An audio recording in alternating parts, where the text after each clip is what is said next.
Good morning. It is 9:07 on Super Talk 99.7 WTN. My name is Chris Hand. How are you? Show's brought to you by Better Water LLC, Water Filtration Systems, Water Softeners, BetterWater.com. Mason Fleming is producing. Joan Jones is in the newsroom. What's up, Mason? You doing all right? Doing all right. Can't complain. I mean, there was no traffic on the roads. Dude, holy. A little bit of that Juneteenth magic. Am I talking I ain't mad about it. Ain't mad about it. Listen. I don't celebrate often, but I do on the way to work. Yeah, if everybody wants to stay home for the rest of today and tomorrow, we'll be good. I was like pleasantly surprised. Yeah, it was kind of nice. Nice little smooth drive into town. Is anybody taking the day off for this? Is that a lot of companies, they're closed, so they have to it's be a federal right? holiday. Yeah, which is so silly. There's no trading on Wall Street today. There's no trading on Wall Street? No, federal holiday. That's weird. Yeah. That's weird. I don't know. I don't like these new holidays. What is this? I don't. What is this? I feel old fashioned. I'm like, I don't want to do this. Did you see what Charlie Kirk put out? So I do work with Turning Point USA, and Charlie put out a tweet this morning. He said, "None of my employees are taking the day off." Yep. Salute. Notice. We are all here. We're all here. Yes. We're not getting the day off. Are you getting the day off? If so, you can join the conversation, 615-737-9986. That's the number for the phone line. That's the number for the text line. If you're off today, you have no excuse to not go find us on YouTube and hit like and subscribe and watch the show. No excuse today. We always get the excuse. You know what they say? I'm at the office.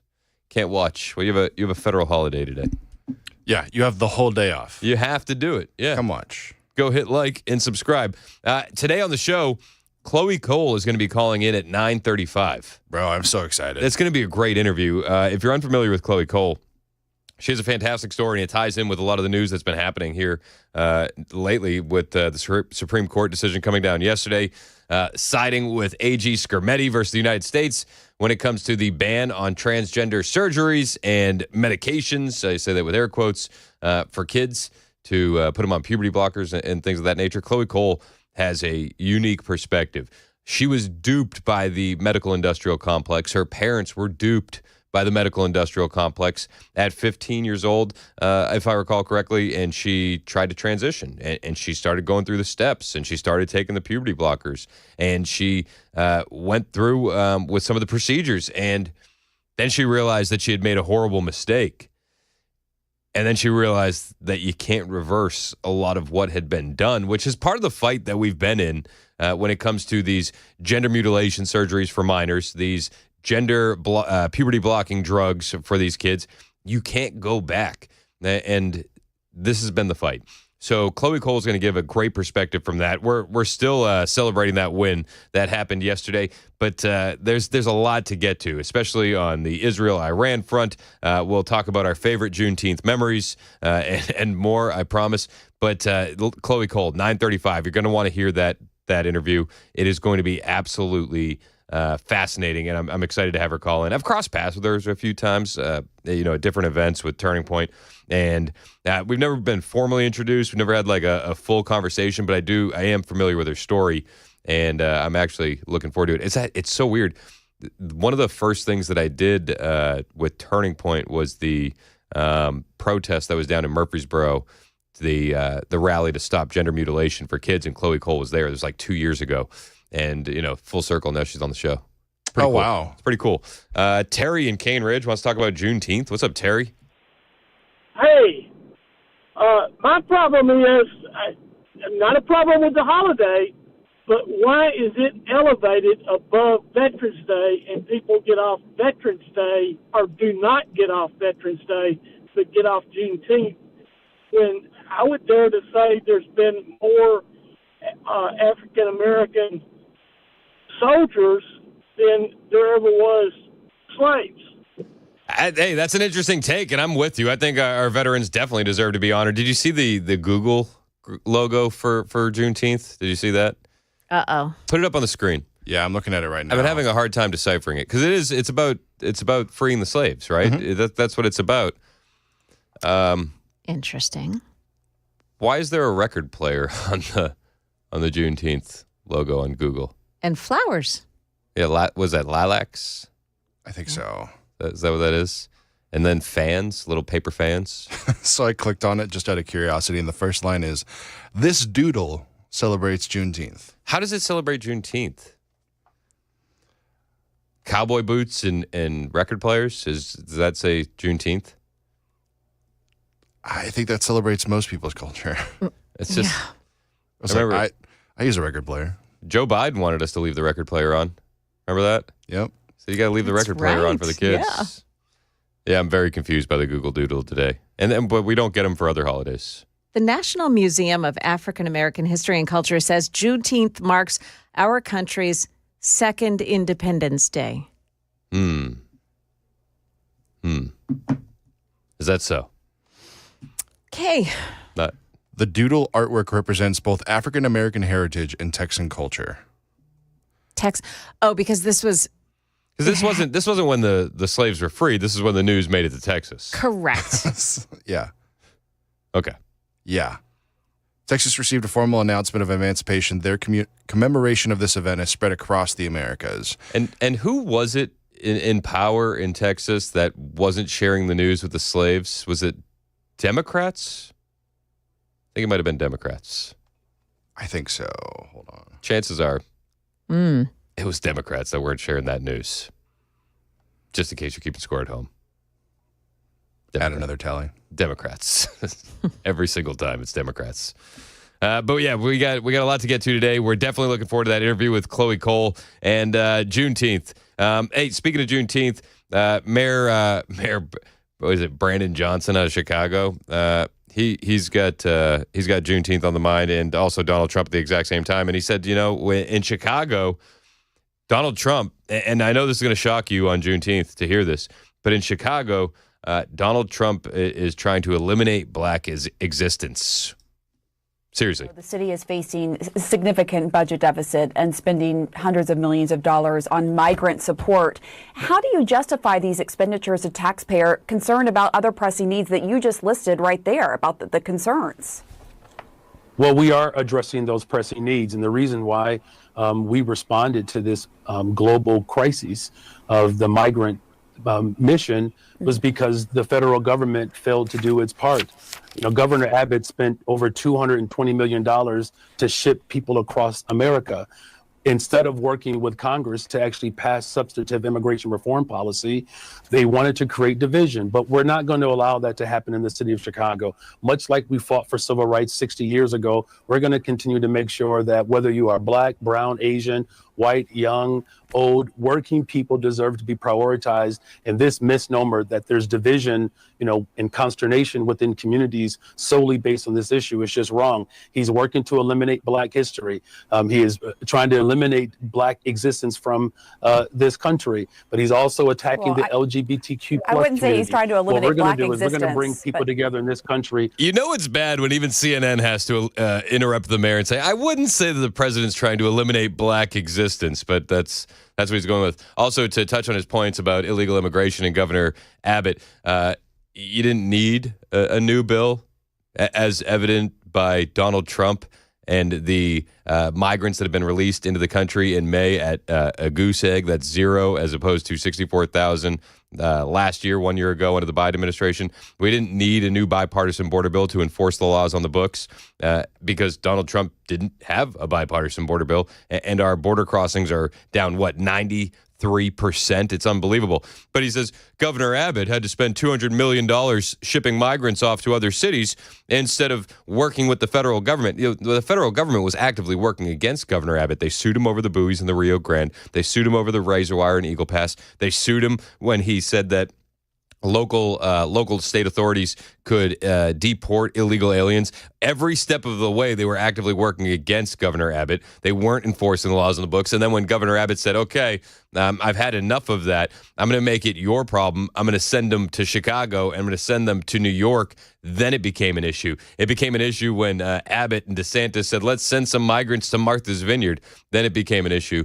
Abbott did the right thing, 100%.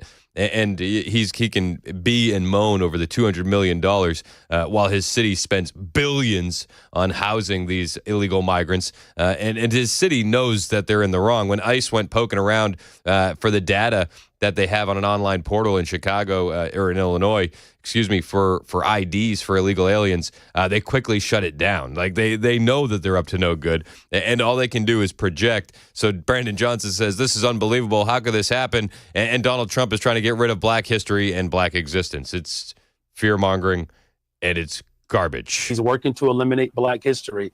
He is trying to eliminate black existence from this country, but he's also attacking the LGBTQ+. I wouldn't say he's trying to eliminate black existence. We're going to bring people. I wouldn't say he's trying to eliminate black existence, says the CNN anchor. Again, I think it's also important to point out to Mayor Brandon Johnson that the community that's hurt by illegal migration first is the African American community. There's no getting around it. You could say that Donald Trump is trying to eliminate black existence, yet I would make the argument that the Democrats facilitating this illegal migration, they're doing much more harm to the black community, stealing a lot of jobs from American citizens, and it's unbelievable that this guy can get up there and say Donald Trump, orange man bad. But he'll do it. He'll do it again and again and again. When we talked to Khloe Cole, just keep in the background that J.D. Vance went on Blue Sky yesterday. Did you see that J.D. Vance joined Blue Sky?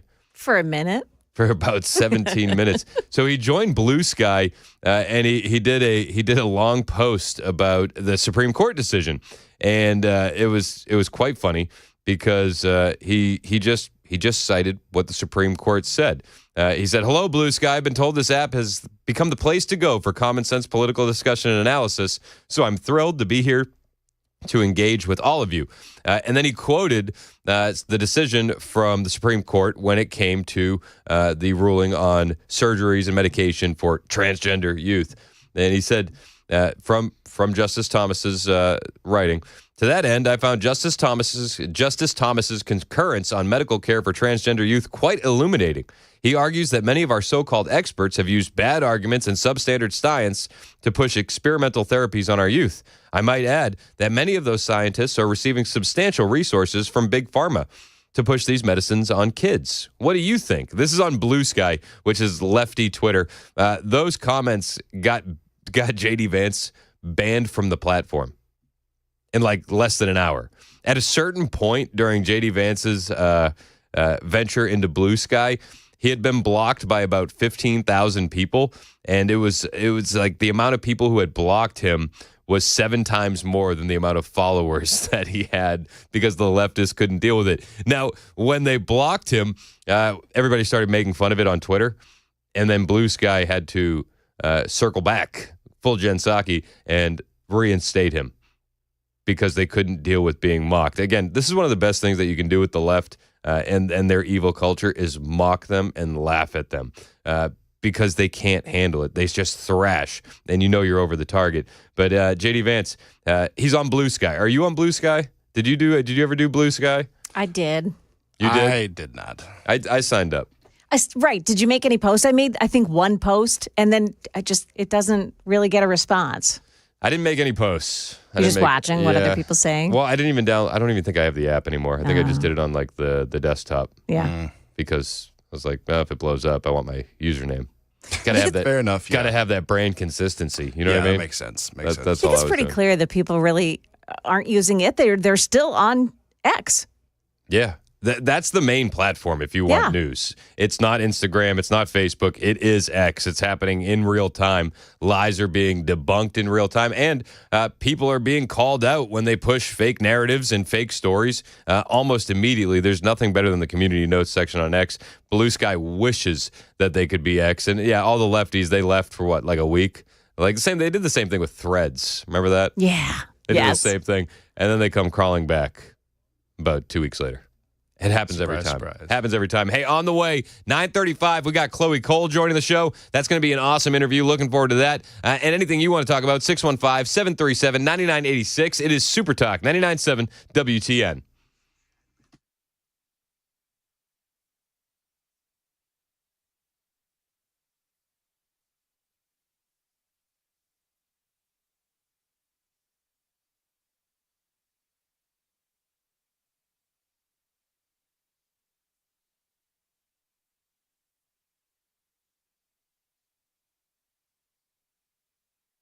Hey, what's up? It's Chris Hand here from my friends at United Structural Systems. If you got waterproofing issues at your home, they're really highlighted today as the rain is coming through and you're like, ugh, not again. Stop saying not again and call USS today so that way it never happens again. When it comes to these home repairs, especially the waterproofing, it's kind of easy to ignore the warning signs, and I don't blame you. I mean, it's a little water in the basement, you got some damp walls, and you hope it'll go away, and sure, it dries up eventually.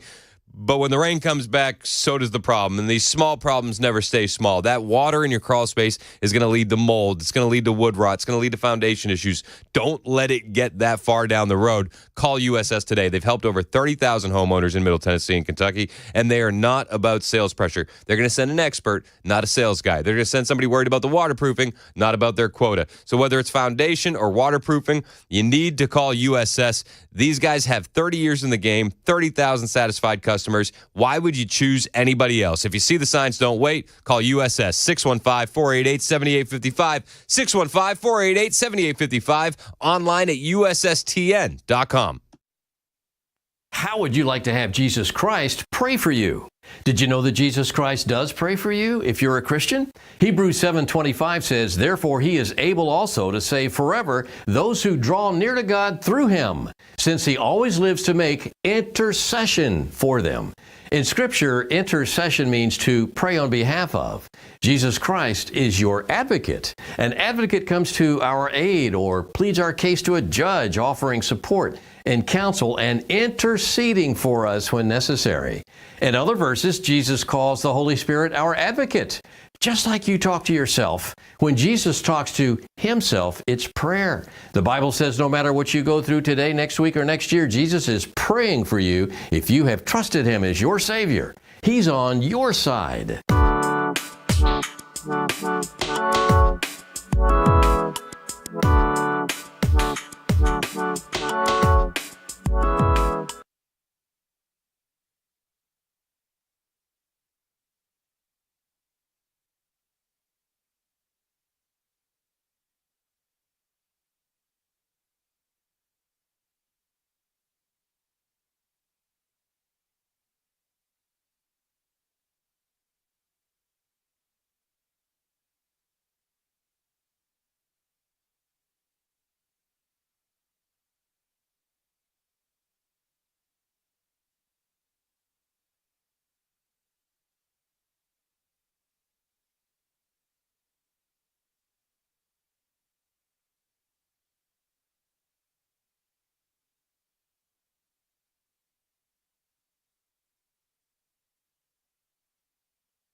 We have breaking news this morning. Reports that talks will take place involving Iran tomorrow.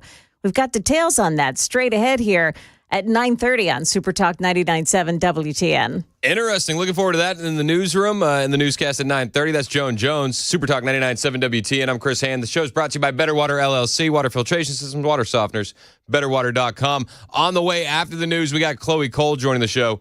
She is one of the most well-known detransitioners in the movement, speaking out against the puberty blockers, the hormone therapy, the gender mutilation surgeries that have been advocated for minors for a while, that we found out yesterday the Supreme Court said we're allowed to ban. Shout out to A.G. Skermetti. Shout out to Matt Walsh, all the work that those guys did getting us to this point.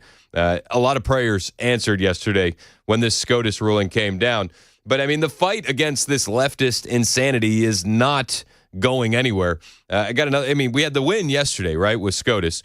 But we had another story where a judge and an activist leftist judge has blocked the Trump administration's ban on the X gender marker on passports. And she says it's because it will cause anxiety for trans people. Okay. I don't get it.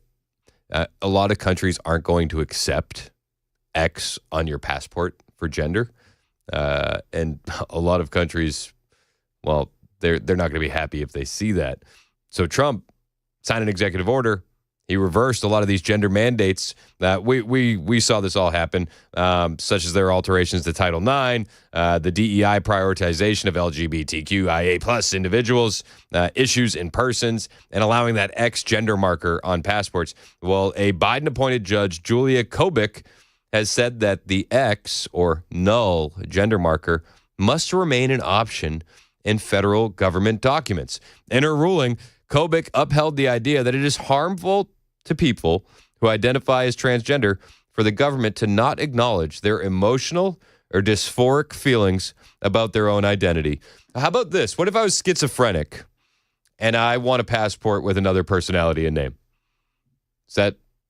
They wouldn't. It would be harmful to me because I also identify as other people. Why is it that this is the only mental disorder that people want to bend over backwards for?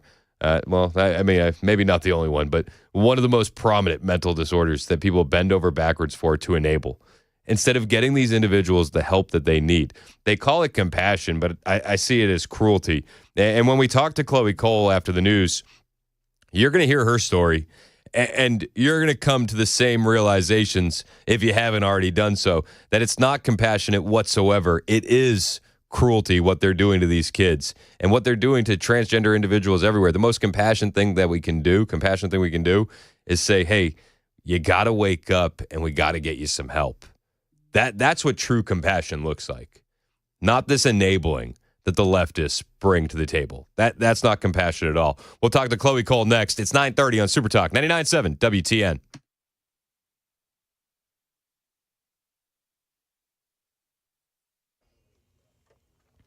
Good morning. I'm Joan Jones with your top stories. Unconfirmed reports from CNN this morning that talks are scheduled for tomorrow in Switzerland. So who will be there? Iran, the UK, Germany, France, and the European Union. And CNN says that they're happening in consultation with the Trump administration. A diplomat from a Western European country, someone CNN has not identified, describes those talks as exploratory to feel the room as to what could be achieved. Meantime, Israel's Prime Minister Benjamin Netanyahu is slamming Israel's missile hit on a hospital overnight. In this hospital, there are patients who are immobile. They can't even move. Right next to it is a children's ward, a baby's ward, infants. They target it. They can give this nonsense that they're targeting military sites. What military sites? I know all the military sites in Israel. There isn't a military site here for miles and miles around. He's also thanking the U.S. for the aid provided so far during this conflict. The partnership with the United States, the partnership with President Trump, with whom I speak to almost every day, is incredible. Now, there will be an anti-war protest in Nashville today. It's taking place at Bicentennial Park late this afternoon. Organizers of the Nashville rally say they're worried a U.S. strike on Iran could bring massive consequences, not just across the world, but right here at home. Reaction to the landmark ruling from the Supreme Court that said Tennessee's law that protects minors from permanently damaging their bodies in the name of transgender care is constitutional. State Majority Leader William Lamberth celebrated that ruling yesterday, but a tearful State Representative Afton Bain says this ruling puts children in more danger. There's just no understanding of the ramifications of this. And so while they think they're protecting kids, they're really not, because these are the most vulnerable children in Tennessee, and we are now banning the health care that enables them to live productive and healthy lives. The ruling yesterday from the Supreme Court sets Tennessee's law as a precedent for other states. That's the latest news. Weather is up next. I'm Joan Jones, WTN News.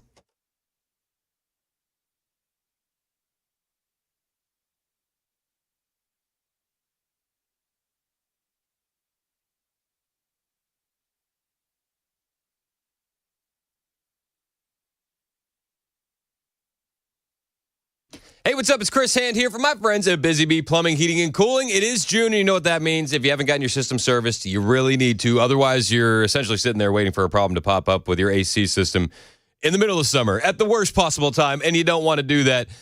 It's time to get your AC working at maximum peak efficiency. Maybe you need a new AC. If you do, you should talk to Busy Bee. In the month of June, they're turning up the heat, and if you purchase a new AC unit, well, you'll be entered to win a free 3-day beach getaway. That's right. You buy that AC unit, they'll handle the vacation, the gas, the lodging, 2 meals a day, all on Busy Bee. They'll announce the winner on Facebook. And while you're keeping cool, they got a lot of deals in June. Free package upgrade on air duct cleaning, $500 off select tankless or upright water heaters, 15% off whole home drain repipes, and just $99 for a full drain video inspection. If you need some of these deals, you got to call Busy Bee immediately. For satisfaction guaranteed, it's always Busy Bee Plumbing, Heating, and Cooling. 615-775-7833. 615-775-7833. Online at busybeehvac.com.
It's 9:37 on Super Talk 99.7 WTN. Hey, how are you? It's Chris Hand. The show's brought to you by our friends at Better Water LLC. Very excited about our next guest.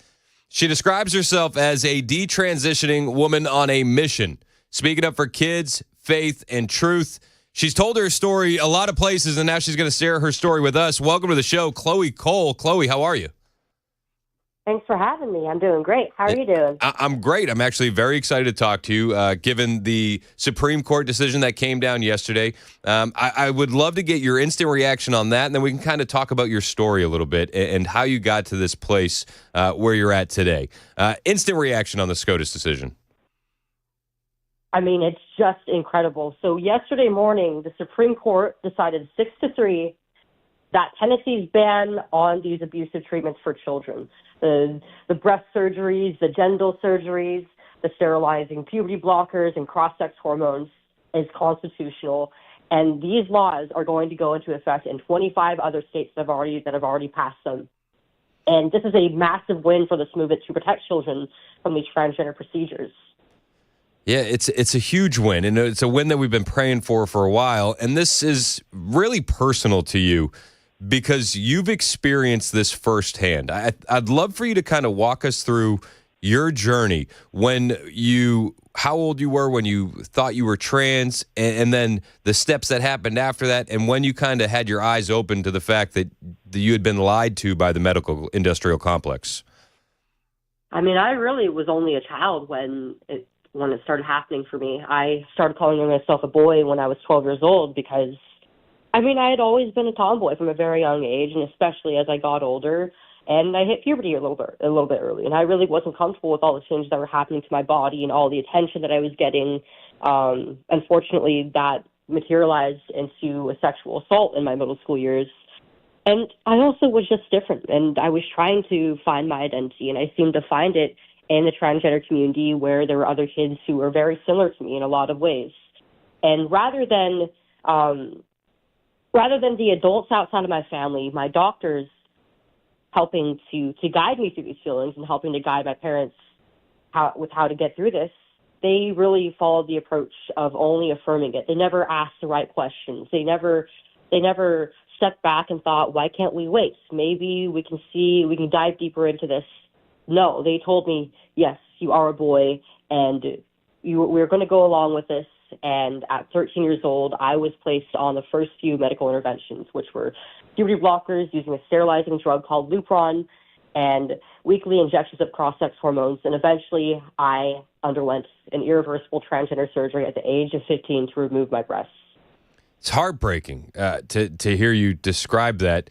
At the time when you're going through this, you say that no doctor asks you any questions. No doctor looks for an alternative path. You're just hit with affirmation after affirmation after affirmation. Yes, because the idea is that being transgender, rather than potentially being a face for these children, is an innate trait, that it's somehow either genetic or physiological. And that's why they started doing these treatments on children in the first place. They make the assumption that it's something that they can't control, rather than something that comes from a set of other factors and other traumas and other mental health issues in their lives. And they tell the parents, well, this is the only choice that you have. And they pressure lawmakers into convincing them that that these children are going to commit suicide if we try to protect them from these procedures. When in reality, it's not the only option that they have. And really, it's the worst possible option that we could give to these children. They deserve better. They deserve not to be lied about who they are. They deserve to be told the truth about their sex, about their bodies, and that they're going to be okay and that they can work through these feelings. And that's why motions like this are so important for the children of our country. What's the conversation like with your parents during this time when you're telling them that you do believe that you're trans? And also, what's the conversation like between the medical experts and your parents at that time? Because if it seems like it's not just that they were selling you a bill of goods, but they were also selling your parents a bill of goods. I think the key word there is selling. This is absolutely a product that they're selling, and it's scam medicine. There's nothing that is remotely medicine about it. But my mom and dad, they never believed that I was a boy. They never believed that I was transgender. They knew that I was a tomboyish young girl who just needed some time. And that was what they wanted with me. They never wanted me to go on any of these treatments. But what they were being told by the doctors is that I had no other choice, that they would be risking my life the further they went on without allowing me to medicalize. And they had this idea crammed down their throat that if they never said yes to it, then they would essentially have to choose between either having a daughter who has committed suicide or a happy, living transgender son. And when that's the ultimatum that you're given by doctors. That seems extreme. It seems very extreme. To see their child dead. No, of course not. So they would do anything that they could to help you at that point. And it seems like they were just lied to. Absolutely.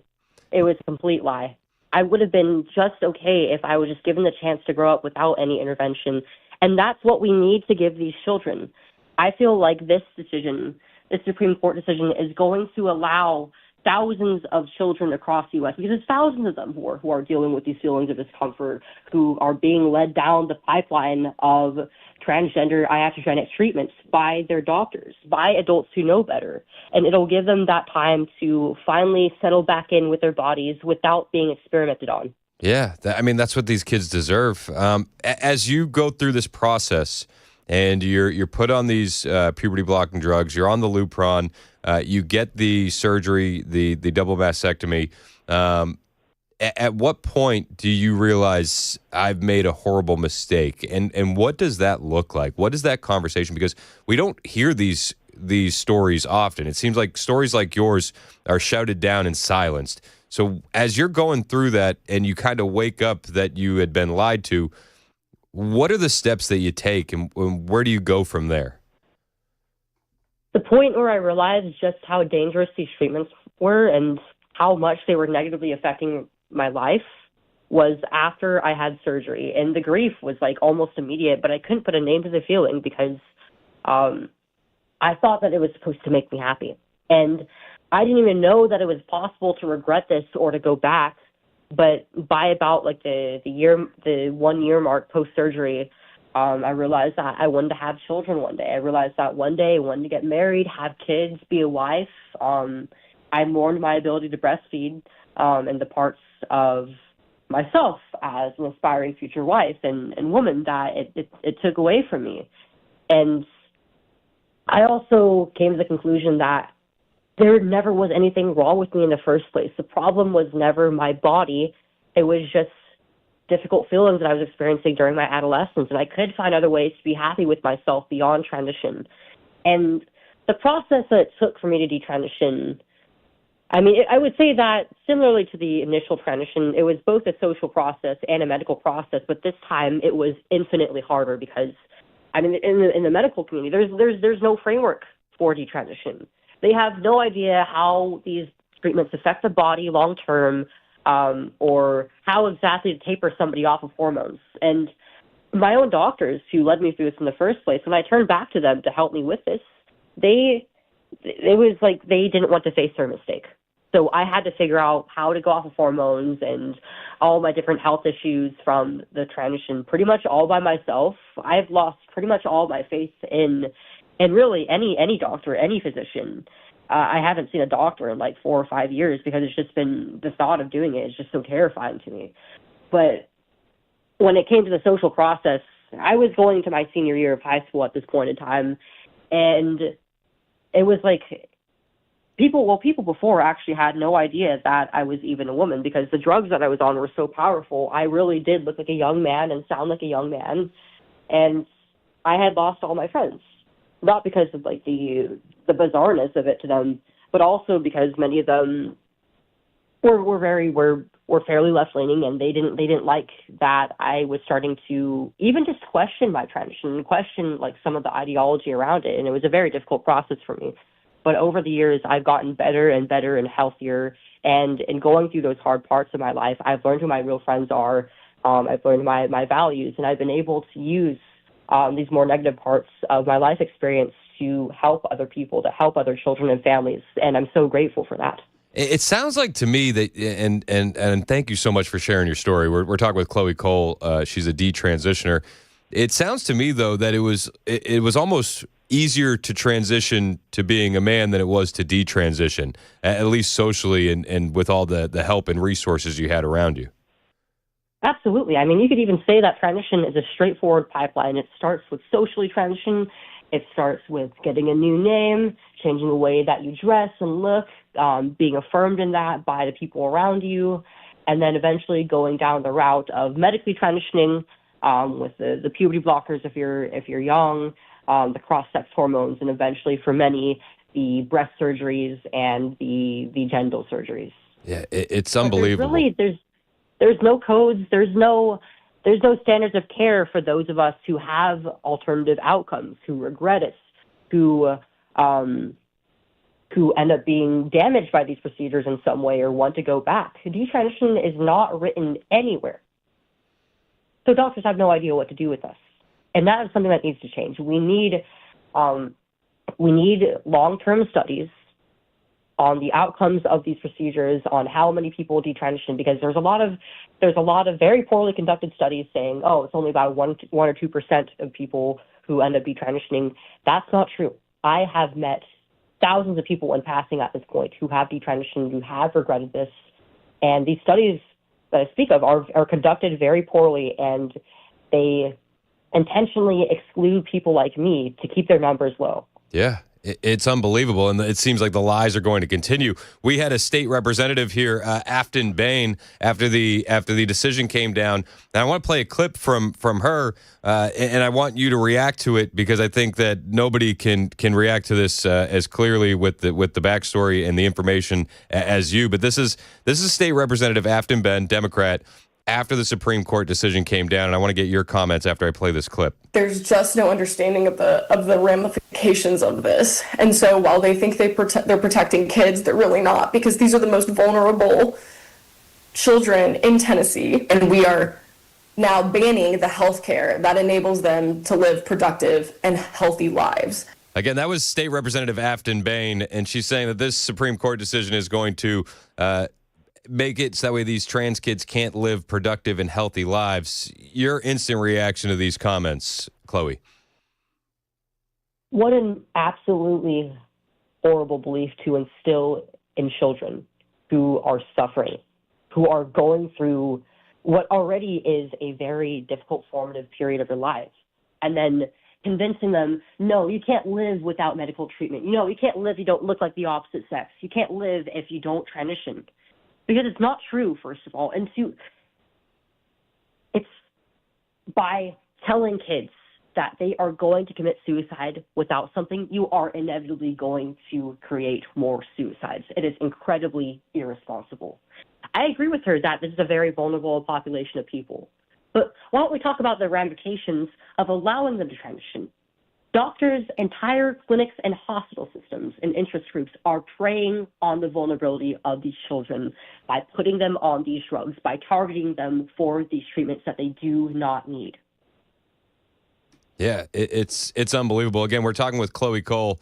She is a detransitioner. The story that you share with us is heartbreaking, but it does seem like today, even in light of all this with the Supreme Court decision coming down, the mood is hope.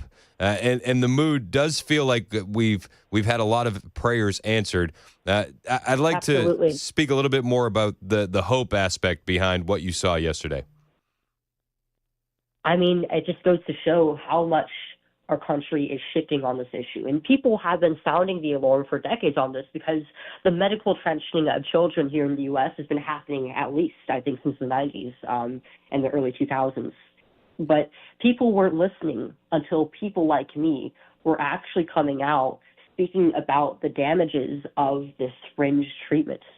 And lawmakers were afraid to act until these parents, until these detransitioners and other people who have been directly harmed by this medical ideology started to come out and say, yes, please act on this. Our children need to be protected. And while there is a lot of hope, we need to turn that hope into action. We need to push for long-term studies on this. We need to push for continued legislation and other policies that will reinforce parents' rights and children's rights to grow up with their body fully intact. And we need to continue making cultural movements on this issue. Yeah, and The truth is that most people, even in the most democratic of areas, are very strongly against the medical transitioning of children. They know it's wrong, and they want to see it out of our country. Yeah, I think that's what we all want, and we appreciate your voice in this fight, and we appreciate your bravery. This isn't an easy story to tell, and I want to thank you for coming on the show today and telling that story. I do know that there is a movie that tells your story. Can you tell us a little bit about that? So I'm working with some independent filmmakers, actually. We have created a music video, and currently we are working on creating a short film and potentially pitching a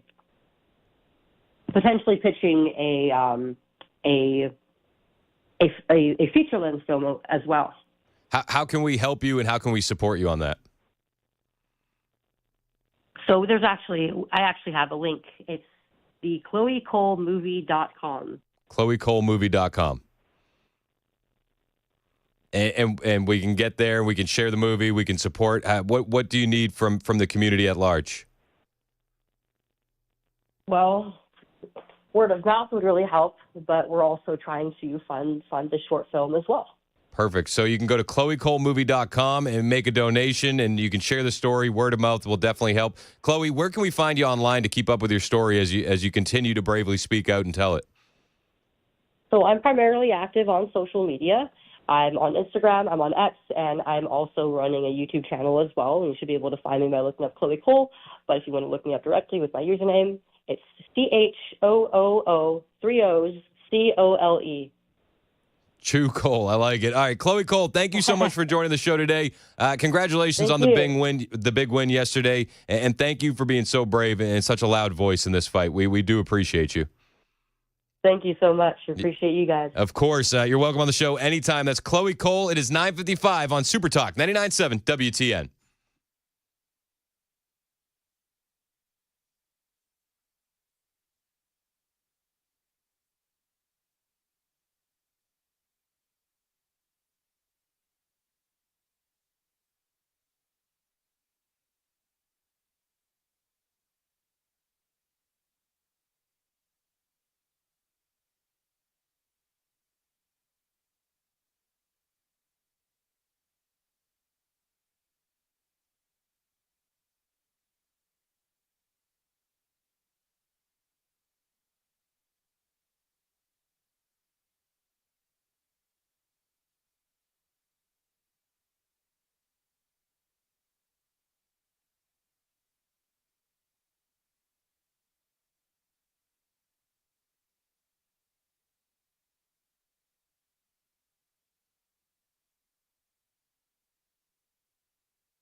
Good morning. It's 10 o'clock, and I'm Joan Jones with your top stories. Overnight, an Iranian missile slammed into the main hospital in southern Israel, wounding dozens of people and causing extensive damage. Another missile hit a high-rise building.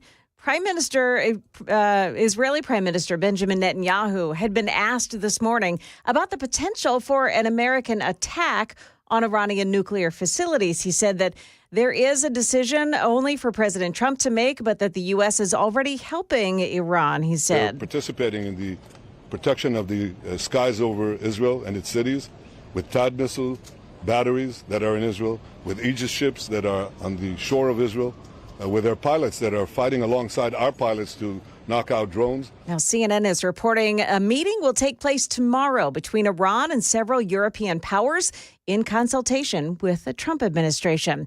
Attorney General Pam Bondi announced that the Justice Department will be filing a lawsuit against Kentucky for a policy that allows illegal immigrants residing in the Bluegrass State to qualify for in-state tuition rates at public universities, calling that program unconstitutional.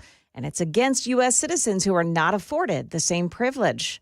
There's a new security concern on Capitol Hill. Police are saying it's all because of unexpected pizza deliveries. Sources tell ABC News multiple lawmakers, both Democrats and Republicans, along with U.S. Capitol Police leaders, have received unsolicited pizzas at their homes.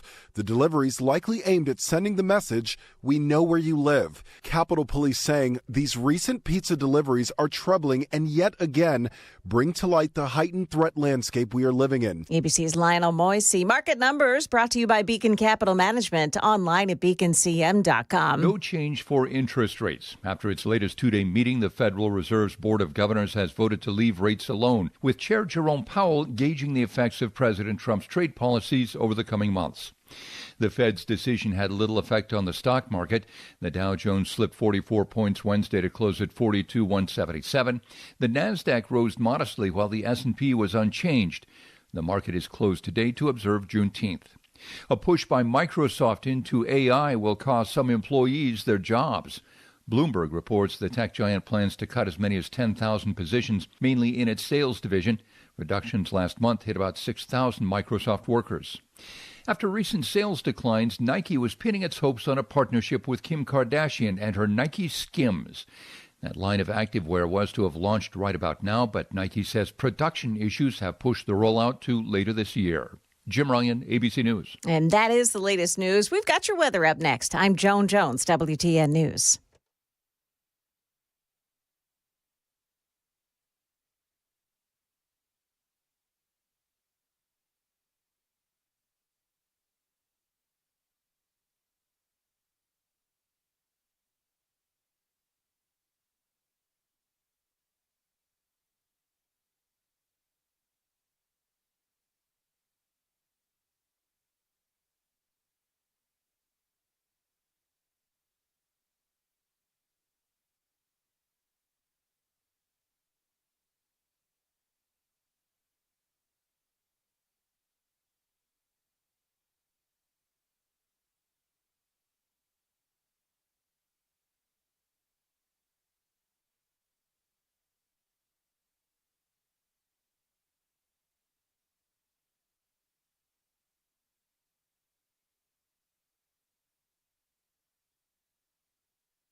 It's 10:06 on Super Talk 99.7 WTN. My name is Chris Hand. Show's brought to you by Better Water LLC, water filtration systems, water softeners, betterwater.com. We got Joan Jones in the newsroom. We got Mason Fleming producing. We got you on the phone lines and the text line, 615-737-9986.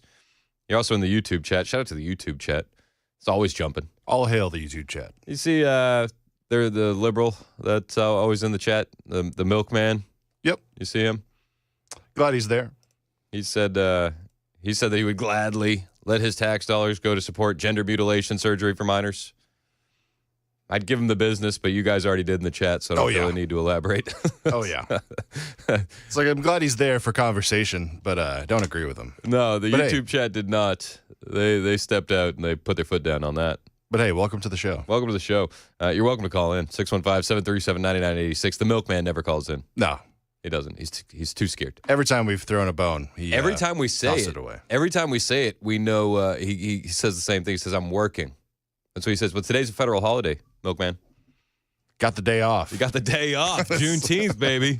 Plenty of time. Call in. 615-737-9986. I don't think he's gonna. I don't think so either. I don't think he will. Hey, a super texter caught this, and I caught it as well. Sally texted in. And when we were talking to Khloe Cole a minute ago, who's a detransitioner, I said, what can we do to help you out? And I listen, I was trying to throw her an oop because I knew that she's working on this movie. I know that they're crowdfunding this short film for her, KhloeColeMovie.com, to support it. And she didn't want to ask for money. She didn't. But, like, that's what I was trying to help her with. If you want to support Khloe and her story, definitely go jump on KhloeColeMovie.com. There's links to donate.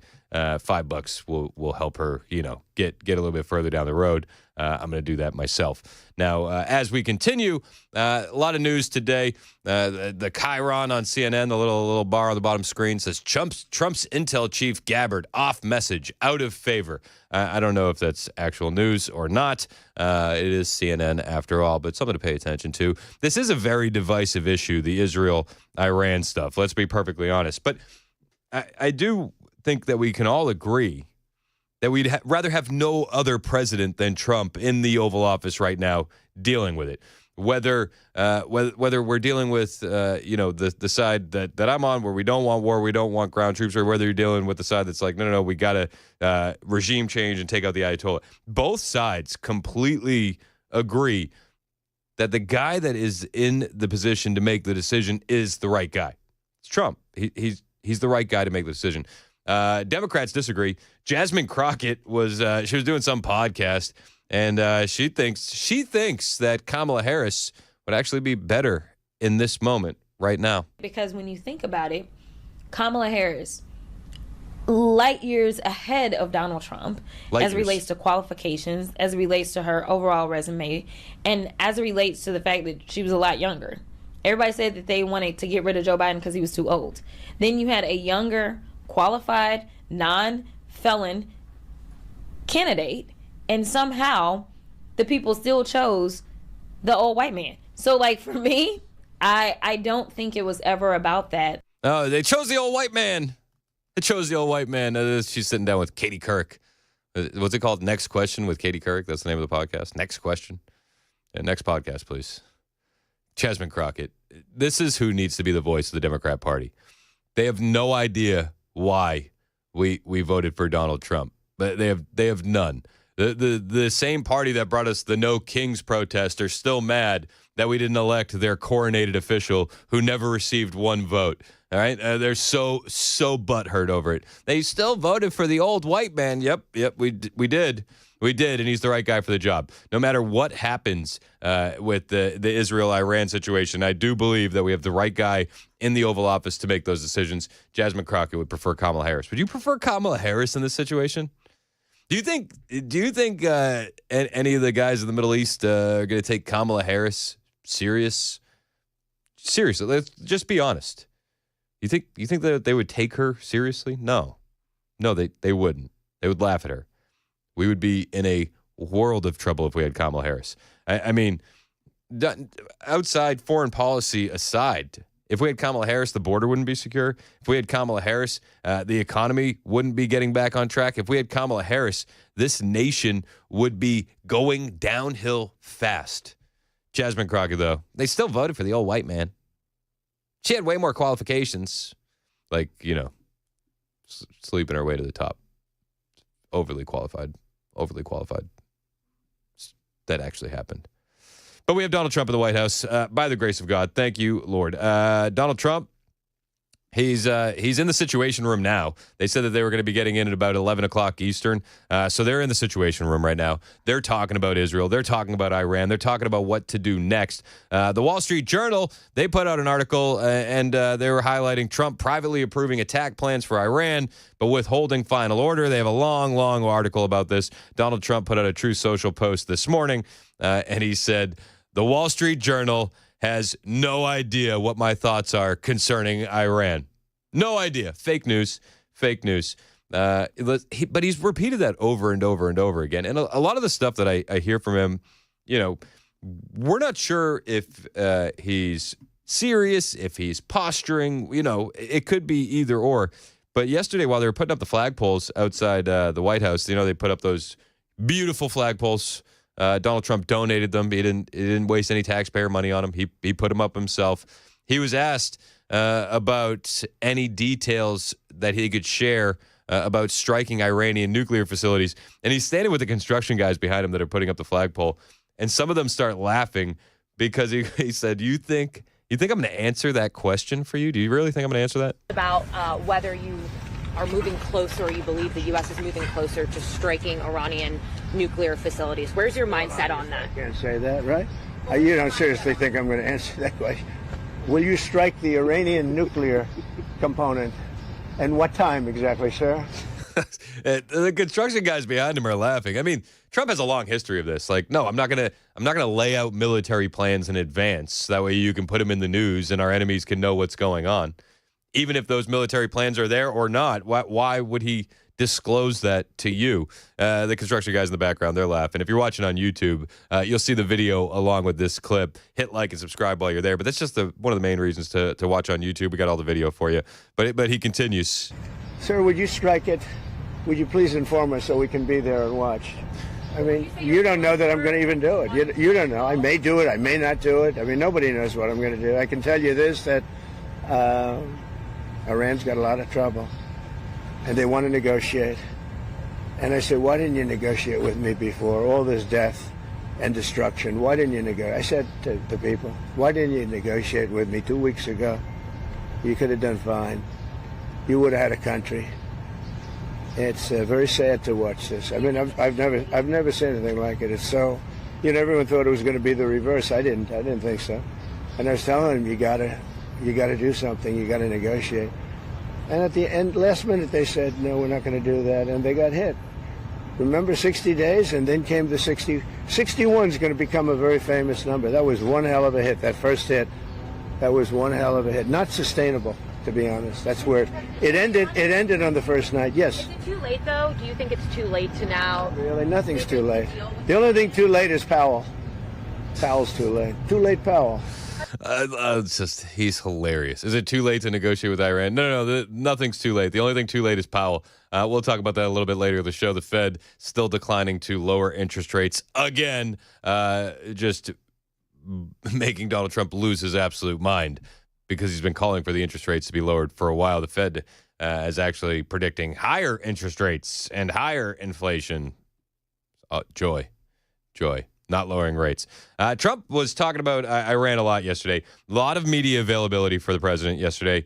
And he was asked about Iran. And he said, listen, I don't want the U.S. to get involved either. Somebody said, listen, a lot of your supporters don't want you to get involved. He says, I don't want us to get involved either. With Iran, what's your message to Americans both here and abroad who are not only concerned about the U.S. potentially getting involved in another conflict in the Middle East, but worry about the potential for retaliation here at home? Yeah, well, I don't want to get involved either, but I've been saying for 20 years, maybe longer, that Iran cannot have a nuclear weapon. I've been saying it for a long time. And I think they were a few weeks away from having one. And they had to sign a document. I think they wish they signed it now. It was a fair deal. And now it's a harder thing to sign, It's a lot of water over the dam. But, it's I say it very simply. Iran can't have a nuclear weapon. Too much devastation. And they'd use it. I believe they'd use it. Others won't use it, but I believe they'd use it. So that's it. It's very simple as far as I'm concerned. They can't have a nuclear weapon. Very simple. They can't have a nuclear weapon, but he did say, I don't want to get involved either. There is still the chance that this is going to be resolved, less deadly than it has been already.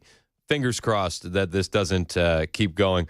But Donald Trump, he even said that maybe Iran, the Iranian leaders could come to the White House for a meeting. And I was like, I don't know. It made my ears perk up. I think that at the end of the day, you can't argue that this guy's at least trying to get to peace. Look, they should have made the deal. I had a great deal for them. They should have made that deal. 60 days we talked about it, and in the end they decided not to do it, and now they wish they did it.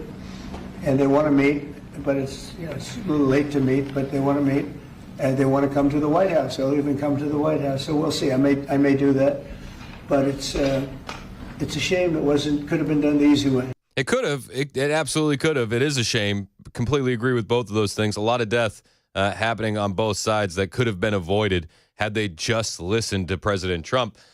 Could you imagine what the news cycle would be like if Iranian leaders were coming to the Oval Office?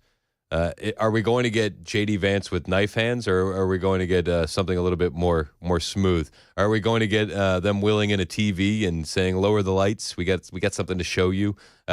What does that meeting look like? I almost hope it happens just so that way we can see exactly how it plays out, because I think it would be absolutely fascinating. They want to come to the White House. He said, I may do that. Could be too late. They could have done it sooner. But here we are. He also went on to say that he's not looking for a ceasefire.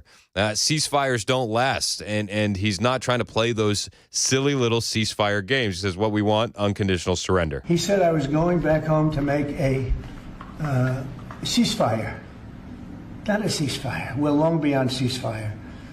And I said, why do you say that? Why would you say ceasefire? It's a bad term to use. Because a ceasefire means like everything's going swimmingly, we'll take a little time off. It's not.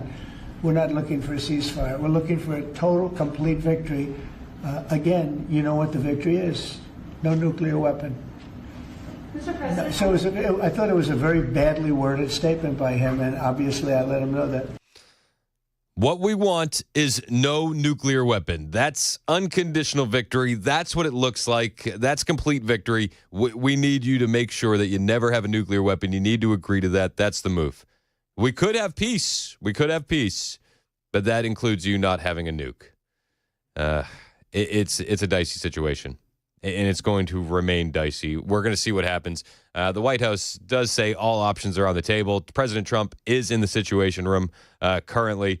There are reports that Tulsi Gabbard may be on the outs, losing favorability among cabinet members because of her anti-war stance. There were other reports that she was left out of meetings at Camp David.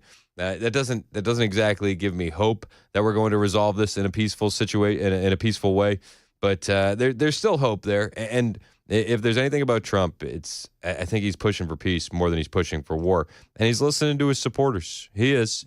We saw that yesterday when they rolled back the order to lay off the agricultural, the hotel, and the restaurant industries when it came to illegal migration. A lot of people pushed back against that. And they quickly reversed that policy. So he does listen to his supporters.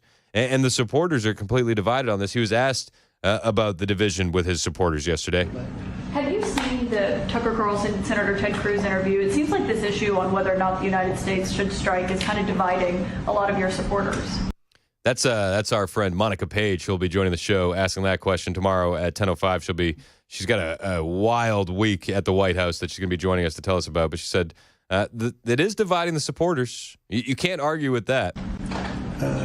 No, my supporters are for me. My supporters are America first. They make America great again. My supporters don't want to see Iran have a nuclear weapon. Tucker's a nice guy. He called and apologized the other day because he thought he said things that were a little bit too strong, and I appreciated that. And Ted Cruz is a nice guy. I mean, he's been with me for a long time. I'd say once the race was over, he's been with me ever since, right? I find that very interesting, and I wonder what that phone call was like. Tucker calling the president and apologizing? Like, what kind of apology was it? Was it like he picks up the phone, he's like, hey, I just got to apologize? Or was it they pick up the phone, they start talking, he goes, hey, man, because he mentioned Ted Cruz right after, and we all saw the clips and heard the clips of Tucker versus Ted Cruz. How many people are in Iran? I don't know. You don't know? You don't know. And maybe Tucker says, I went a little bit too hard on Ted. You're right. I'm sorry. Like, what kind of an apology was it? I wish I could be a fly on the room for that telephone call. But he says Tucker called him and apologized. What kind of apology? Because I don't think Tucker would apologize for his stance. It's like, what do I say? I say to my kids all the time, I'm like, it's not what you're saying. It's how you're saying it. So maybe he says, I went a little too hard. I could have dialed it back a little bit. I'm fascinated. I wish I could tell you what that conversation was. I wish I knew what that conversation was. But very simple. If they think that it's okay for Iran to have a nuclear weapon, then they should oppose me. But nobody thinks it's okay. People that I don't want to fight either. I'm not looking to fight. But if it's a choice between fighting and them having a nuclear weapon, you have to do what you have to do. Maybe we won't have to fight. Don't forget, we haven't been fighting. We add a certain amount of genius to everything, but we haven't been fighting. I love that last line. We haven't been fighting. Remember, we haven't been fighting. We do add a certain amount of genius to everything. We had a little bit of genius, but we haven't been fighting. That's the latest from Donald Trump. Again, they are in the Situation Room currently, and should any updates become available, we'll have them for you here first on Super Talk 99.7 WTN.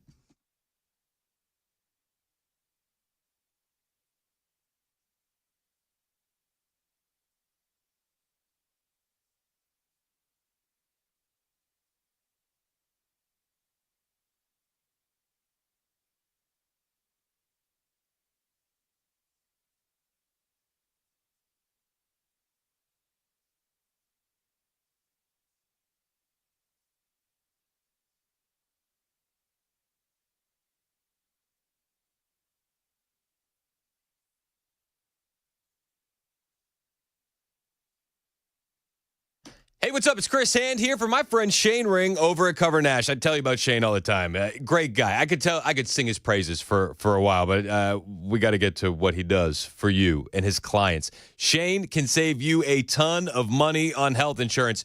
Cover Nash has a brand new option on the table that could absolutely change the game for you. It's a new plan in the market that will bring your deductible down to just $250. You heard me right. Not $5,000, not $8,000, just $250. And the best part is you don't have to wait for open enrollment to switch and start saving money today. That's a huge misconception in health insurance, one that Shane will help you dispel. You don't have to wait for open enrollment. You can switch today. Shane's been doing it for over 20 years. He'll shop 75 different companies to find you the best fit for your budget and your health needs. Whether you're self-employed, between jobs, or just plain old overpaying, talk to Shane, man. He could save you 30 to 60% on your monthly premiums. It's time to stop overpaying. It's time to call Shane Ring. 615-465-0023. 615-465-0023. Affordable quality coverage managed by you, not the government. CoverNash.com.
We have breaking news this morning. Reports that talks will take place involving Iran tomorrow.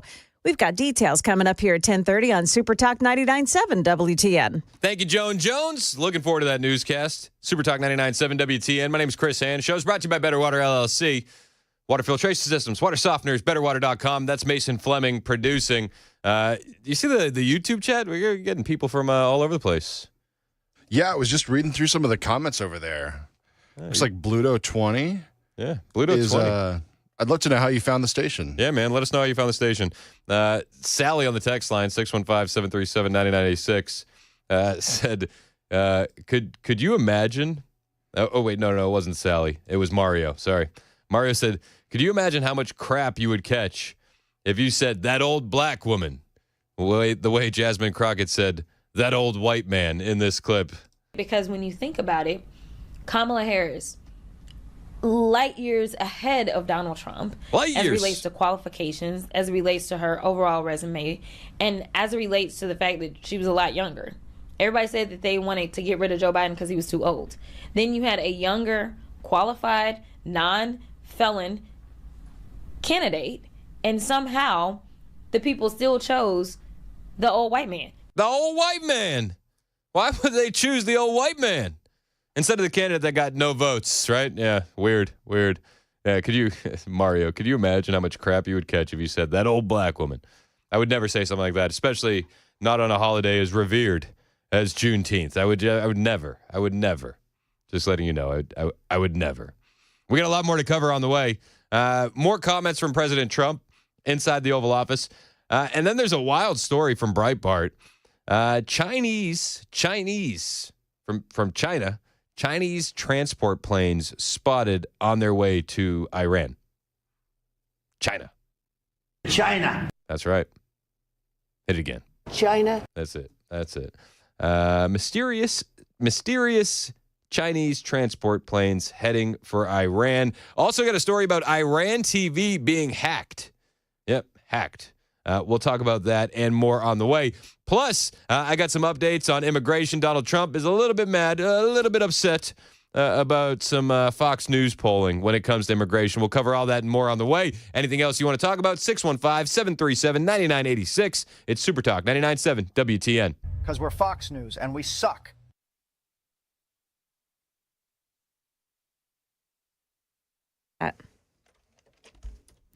Good morning. It's now 10:30, and I'm Joan Jones with your top stories. Unconfirmed reports on CNN this morning that talks are scheduled for tomorrow in Switzerland. So who will be there? Iran, the UK, Germany, France, and the European Union. CNN says they are happening in consultation with the Trump administration. A diplomat from a Western, make that a European country, someone CNN has not identified, described the talks as exploratory to feel the room, he said, as to what could be achieved. President Trump is huddled with his national security team in the Situation Room right now. Meantime, Israel's Prime Minister Benjamin Netanyahu slamming Iran's missile attack on a hospital overnight. In this hospital, there are patients who are immobile. They can't even move. Right next to it is a children's ward, a baby's ward, infants. They target it. They can give this nonsense that they're targeting military sites. What military sites? I know all the military sites in Israel. There isn't a military site here for miles and miles around. He's also thanking the U.S. for the aid already provided during the conflict. A partnership with the United States, a partnership with President Trump, with whom I speak to almost every day, is incredible. There's going to be an anti-war protest in Nashville today. It'll take place at Bicentennial Park. Later this afternoon, organizers of the Nashville rally say they're worried a U.S. strike on Iran could bring massive consequences. There's reaction to the landmark ruling from the Supreme Court that said Tennessee's law that protects minors from permanently changing their bodies in the name of transgender care is constitutional. State House Majority Leader William Lamberth celebrating it yesterday, but a tearful State Representative Afton Bain says the ruling puts children in more danger. There's just no understanding of the ramifications of this. And so while they think they're protecting kids, they're really not, because these are the most vulnerable children in Tennessee. And we are now banning the health care that enables them to live productive and healthy lives. The ruling sets Tennessee's law as a precedent for other states. That's the latest news. Weather's up next. I'm Joan Jones, WTN News.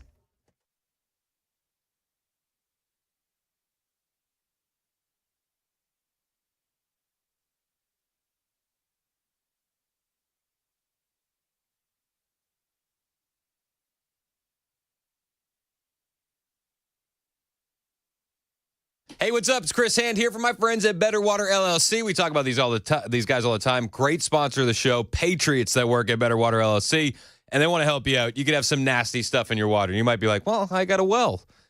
Spoiler alert, you might have some nasty stuff in your water. You might be like, I got city water. Spoiler alert, you might have some nasty stuff in your water. This is the water that you're drinking, you're bathing in, you're bathing your kids, your grandkids in.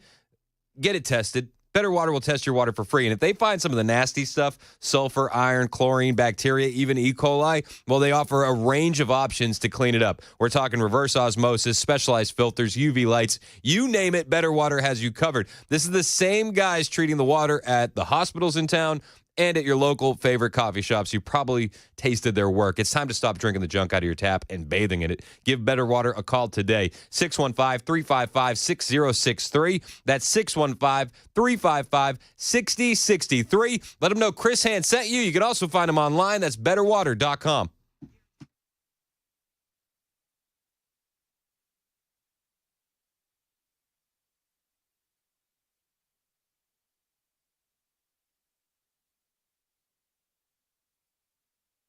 Jesus came to earth the first time to save the world. The next time he comes will be to condemn the world and those who have refused to accept him as their Lord and Savior.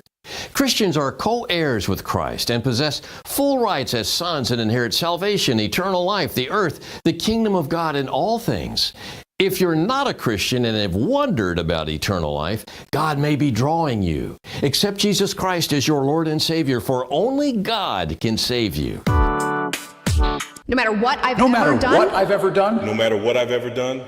No matter what you've ever done. But what about? No matter what you've ever done. Even if? You are no longer condemned, no matter what you have ever done. Cancelable guaranteed reservation in heaven when you accept Jesus Christ as your Lord and Savior. Learn how now.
.1036, Super Talk 99.7 WTN. Hey, how are you? It's Chris Hand. The show is brought to you by Better Water LLC.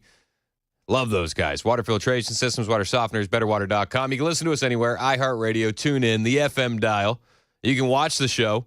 We're on Facebook, Twitter, Twitch, and our personal favorite, YouTube. YouTube chat's jumping today. Always is. Always is. Hail to the chat. If you want an unhinged conversation, it's always there in the YouTube chat. And then find me on Twitter, True Social, and Instagram at Chris Hand on Air. Hit the follow button. I will follow back. And I think that's all the things. We got a lot of stories to get to. It seems like the news cycle has not slowed down. You know, I've only been doing talk radio for almost 2 years. It'll be 2 years in July. And I remember during the election season, the guys that have been doing it for a little bit longer than me, they'd be like, hey, it'll slow down. It'll after the election, things will kind of calm, and we'll get into kind of, a little bit of a boring season. You got to learn how to get through the slow news days. Has that happened at all? I was like, every time I feel like I have that conversation with them, they go, this is not normal. Yeah. I remember talking with Brian Wilson. And he was like, we've never had anything like this. This is nuts. It's never happened. Yeah. I mean, you haven't been in news talk that long either. No, I've only been here for, hold on. Like a year-ish? No, I'm going on 3 years, almost 3 years now. 3 years? Yeah, that's You got me beat? I think I got you beat. How'd you get me beat? I joined when I was doing Turning Point stuff full time? Yeah. Got you. I joined right before the other guy left. So it was like I quit, you joined, and then you became official host. Yeah. Yeah. And it hasn't slowed down at all. No, not at all. I mean, I do remember. Do you remember there was like a couple weeks in there when I first started where that submarine went missing? Anybody else remember that? The nice little off-brand Xbox controller. Yeah, that was like the slowest news day that we've had. Yeah, at all. And it was still nuts. At least we still had a submarine to talk about. Yes, something. Let's guess. Are you getting into any of those submarines? You ever going to do stuff like that? No, absolutely not. No, I wouldn't do it. Well, they have better controls. I toured a submarine once. Oh, really? In Pittsburgh. That's kind of cool. Like it was a military sub. Obviously, I can't remember what it was from. Maybe World War II. Dude, claustrophobia like a mofo. I bet. I don't know how those guys do it. Out of all the military stuff, I know, dude. That has got to be one of the biggest unsung hero jobs of the military is a guy that's on a submarine. I don't even know what you do on submarines, but whatever you're doing on there, that's hard. Yeah, tracking, radar, monitoring other submarines in the area and other boats for like marine and whatnot. It's a lot. Here's a dumb question. Might have a dumb answer. Maybe somebody's worked on a submarine recently. They could tell me. Yeah. Getting Wi-Fi down there? You think, has anybody checking the gram while you're under the water? There has to be some sort of internet. I wonder if they pass another sub, if they ping other Wi-Fi networks on each other. It's like, wait a second. Wait, hold on. That looks like a Russian Wi-Fi connection. That's not good. Uh-oh. That's not good. It says KGB van.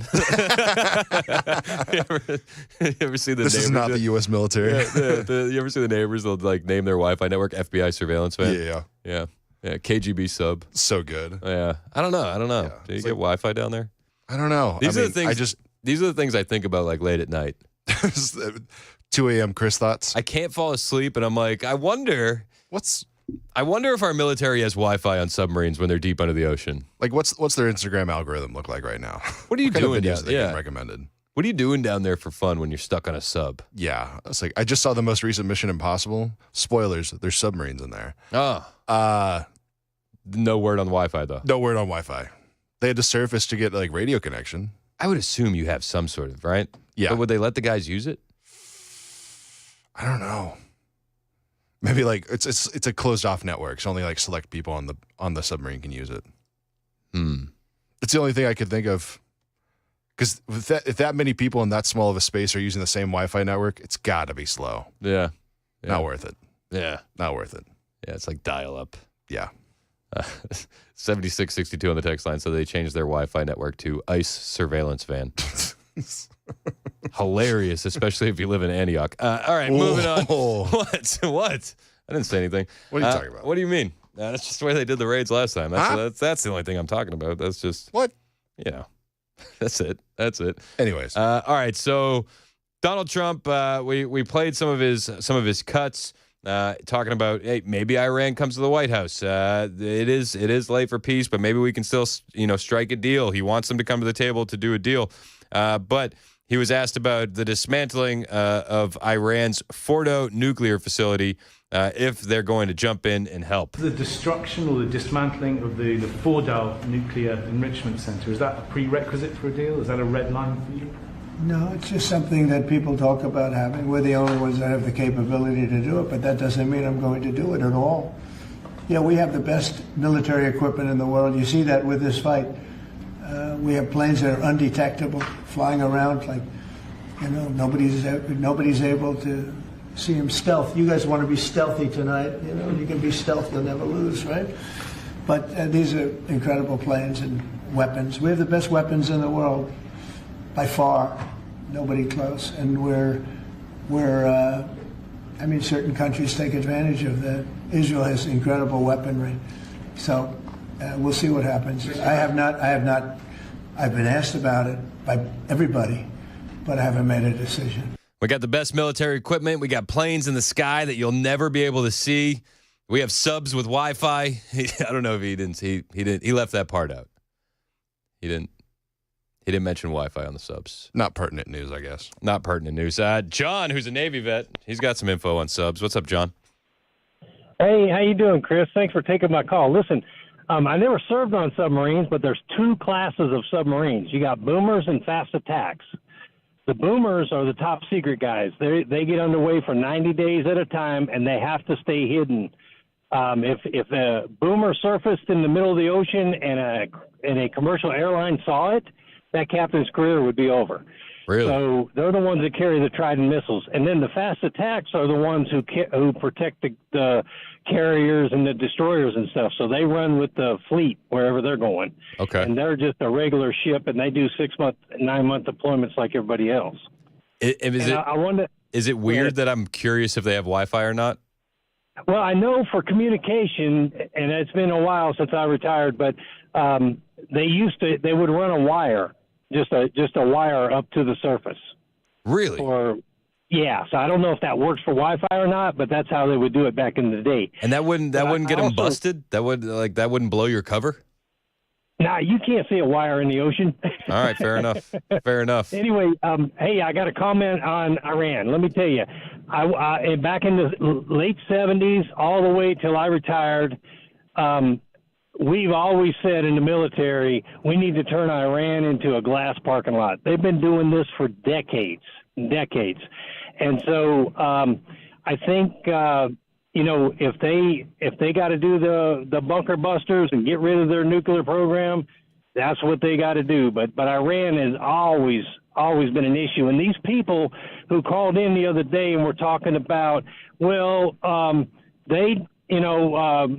need to turn our back on Israel. They need to read the Bible. Okay, the Bible says, anyone who turns their back on Israel, words to that effect, anyone who turns their back on Israel, God will turn their back on them. So you better have Israel on your side, whether you like it or not, if you plan on going to heaven. I mean, that's all I got to say, brother. But I hear that very often, and I have a lot of friends who share that exact same belief. But I often wonder, okay, what's the difference between the government and the people? Because half of that country doesn't support the government that's in place right now. So, at what point, which half of the Israeli people should we support? Well, the Christians, the God's people, the ones who have the faith in Jesus. Your good deeds aren't going to get you to heaven. It's going to be your faith. No, I understand that, and I get where you're coming from. But you're told that the Jewish people are the chosen people. Cool, got it. Half of those people in Israel don't support the current government. So which half of the Israeli people are we supposed to support? Yeah, no, I get it. I mean, that's out of my pay grade. But the bottom line is, I just know what the Bible says, and and people say, well, we had a treaty with Israel. No, it goes all the way back to our God-fearing forefathers who knew what the rules were, and that's why Israel has always been a partner. I mean, I'm not against supporting Israel. I'm down to support them defensively. I'm down to support them with intel. We can sell them weapons. We have.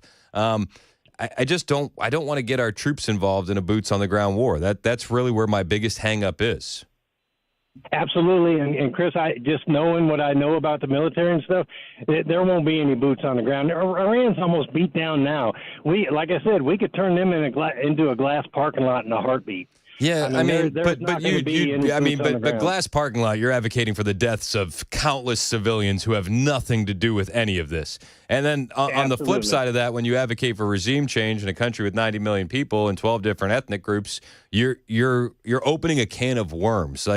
Everybody talks about, the culture in the Middle East. It's a culture of death. It's like, okay, so what happens when you remove the leader that's kind of holding that country together? I mean, we kind of have a test study in Iraq. We kind of have a test study with Afghanistan. We kind of have a test study with Libya, and none of them really seem to point to greener pastures.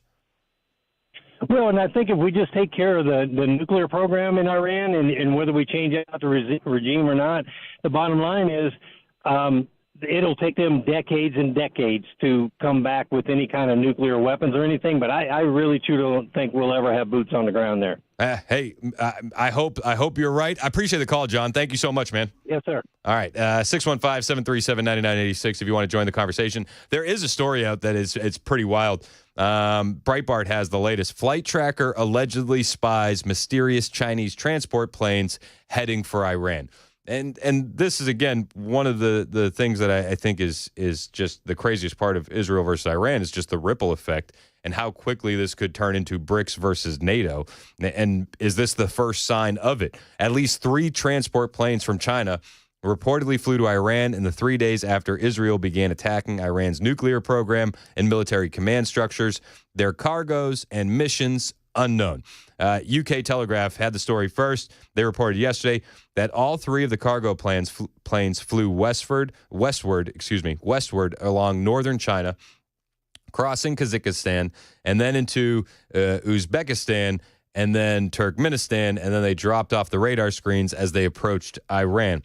All 3 of the planes apparently filed false flight plans that showed their destination as Luxembourg, but none of them flew anywhere near Europe. Later, flights from the same region did head toward Luxembourg, which is the home base of the company that operates the aircraft Cargo Lux. Cargo Lux, partially owned by a Chinese company, on Tuesday denied its planes entered Iranian airspace. The company blamed faulty public tracking data for creating the appearance of the planes surreptitiously flying into Iranian airspace. So who are you going to believe there? I tend to believe the intelligence that the Chinese planes flew into Iran. That I would lean on that. All 3 of the planes were Boeing 747 cargo planes, which the Telegraph noted are commonly used for transporting military equipment and weapons and hired to fly government contract orders. Analysts doubted the 3 planes would be carrying anything quite so provocative as Chinese military equipment for Iran, although China has long supported Iran and supplied Iran with ballistic missile components. China has also attempted to disguise controversial shipments of military hardware to Iran and Libya as innocuous consumer goods, only to have the deception be discovered by customs officials. Chinese Foreign Ministry on Tuesday began evacuating Chinese nationals from Iran using chartered aircraft. If the 3 mysterious planes did land in Iran, it is possible that they were meant to play some role in evacuations. It's a fascinating story and definitely one that you want to keep an eye on. 615-737-9986. Let's go to Trey in the borough. What's up, Trey? Hey, you talking to me, bud? Yes, sir. What's up, man? It's Craig, actually. I just heard that guy talking about, and other people talking about, bless Israel and God will bless you, or the opposite happens if you don't bless Israel. But you got to understand that at the time God said that, Israel was they were in a certain condition, and their condition has changed several times in the Bible throughout the narrative. It got to the point one time in Jeremiah where God actually gave them a writ of divorce. And then another time he said, you are not my people and I am not your God. And in a Bible study, this came up a while back, and some of the guys weren't too happy with the way I was expressing my opinion on Israel. So I went and did some checking. Israel is population like 9.7 million. Okay. And Messianic Jews are about 15,000. And Messianic Jews, just for clarity, they're Jewish people that believe that Jesus is the Messiah, correct? Correct. Yeah, I mean, listen, I am a Christian, but I'm not going to sit here and pretend to be a Bible scholar. I'm not, but keep going. Well, what I'm getting at is, when God said, bless Israel and I'll bless you, he was talking about a particular Israel. And when Israel is sitting right now with 15,000 Messianic Jews and almost 10 million Orthodox that don't believe in Christ, I'm not altogether sure that that's the Israel that God told us we're supposed to bless. Yeah, I mean, I have no idea. I'll be perfectly honest with you, Craig, but I appreciate the call. RC in the borough also wants to talk about the Bible. What's up, RC? What's up, Chris, man? In the same vein, I just don't want the blanket statement that we always hear, we got to do it because that's what the Bible says. If you got to get to heaven, you got to, because at this time, I mean, the Bible says that the Jews have been scattered, man. You know what I'm saying? James starts his letter. It says, to the 12 tribes that's been scattered abroad. And then when the Bible says when Christ comes back, he's going to gather his children from all the ends of the earth, And then we become a part of Israel when we believe. So Israel is a spiritual community just as much as it may be attached to the land, All I'm saying is the government of Israel, kind of like what Tucker was saying, yesterday, the government of Israel is not the Israel that we're talking about in the Bible. They're two polar different things. Now, geoeconomically and politically and military, that's an argument you can make, and you can make that argument. But you can't say that we have to support them as America just because the Bible says so, because the Bible's talking about two different things, man, and we often do that, We often take the Bible and let it fit our narrative. Yeah, no, I hear where you're coming from, and I think that's kind of my hang-up on the whole thing is that it doesn't explicitly say we need to support the government of Israel, and I appreciate the call, RC, but it's like when I look at the government of Israel, and I saw how they got us into the Iraq quagmire, and they said that we would help spread democracy, and it didn't happen. I just don't want a repeat of that, and I think any government is susceptible to saying what they need to advance their own interests. And I'm not against Israel advancing their own interests. I just don't want American soldiers to be dragged into that. But, hey, a lot of people are going to want to weigh in on that. 615-737-9986. We got a lot more to talk about, a lot more show left. Hang out with us. It's Super Talk 99.7 WTN.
11 o'clock on the dot. I'm Ken Weaver with your top stories. We've got the full forecast coming up in 5 minutes. And right now, TikTokers celebrate.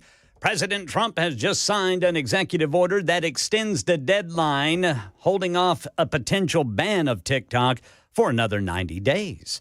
Overnight, an Iranian missile slammed into the main hospital in southern Israel, wounding people, causing extensive damage, according to the medical facility. Another missile hit a high-rise building. Israel, meantime, carrying out strikes on Iran's Arak heavy water reactor on the seventh day of a conflict. And the U.S. has evacuated non-essential U.S. diplomatic staff in Israel. Retired General Robert Abrams on ABC News says that does not signal broader American involvement. American diplomats and their families should be at the top of the list of things we need to get done. So I applaud the measure. I don't think it's an immediate indicator that something is drastically going to change. I think this is just a prudent measure to protect those people. Abrams also says reports that Iran's missile supply has been depleted are likely not true. Meanwhile, still no word on what President Trump plans to do in the Middle East. Karen Travers. He hasn't decided yet whether or not to move forward with those war plans against Iran. The White House said yesterday that all options are on the table. The president told reporters, I may do it, I may not do it. Nobody knows what I'm going to do. Here in Tennessee, the ban on transgender surgery and medications for children upheld by the Supreme Court in a 6-3 ruling, with all the conservative justices siding with the majority. The Tennessee Equality Project saying the decision further erodes the rights of transgender children. This man speaking to Channel 4. The suicide rate of trans youth is over 50%. And it scares me to death that number is going to skyrocket. However, Republican leaders, including House Majority Leader William Lamberth, say Tennessee's ban saves the lives of children. Just love your kids through it and don't listen to these crazy liberals that'll say if you cut off body parts, somehow or another it's going to be okay. That's not going to fix anything. This case that the U.S. Supreme Court ruled on was brought by 3 families and a physician who had argued that the law violated the Constitution's guarantee of equal protection. But Chief Justice John Roberts wrote in the majority opinion that it's an issue not up to lawmakers, rather not up to judges, but up to lawmakers. That's the latest news. Weather is next. I'm Ken Weaver, WTN News.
It's 11:06 on Super Talk 99.7 WTN. Hey, how are you? It's Chris Hand. The show's brought to you by Better Water LLC. You can listen to us anywhere, iHeartRadio, TuneIn, or the FM dial. You can watch us. We're on Facebook, Twitter, Twitch, and our personal favorite, YouTube. We got Mason Fleming producing. We got Ken Weaver in the newsroom. How about you, boys? Man, Ken, I was just about to give you some props, man.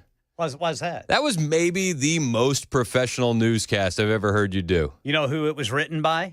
Who? Joan Jones. Oh, that makes sense. But here's the deal. It was the professionalism and how you conveyed the news, because I know how downright giddy you are for the TikTok extension. Dude, I get great recipes. So, for you to just stay as professional as you did and not cheer or your voice didn't get high pitched or anything. Yeah. You weren't there was no happy tears. Right. There was no Alex Padilla tears. I just want to salute you. I just want to salute you to get through that. I'm always learning from Ken. Well, thanks, Brother Hand. I learned from you too, buddy. Good. Hey, I don't know if you can use TikTok on a submarine.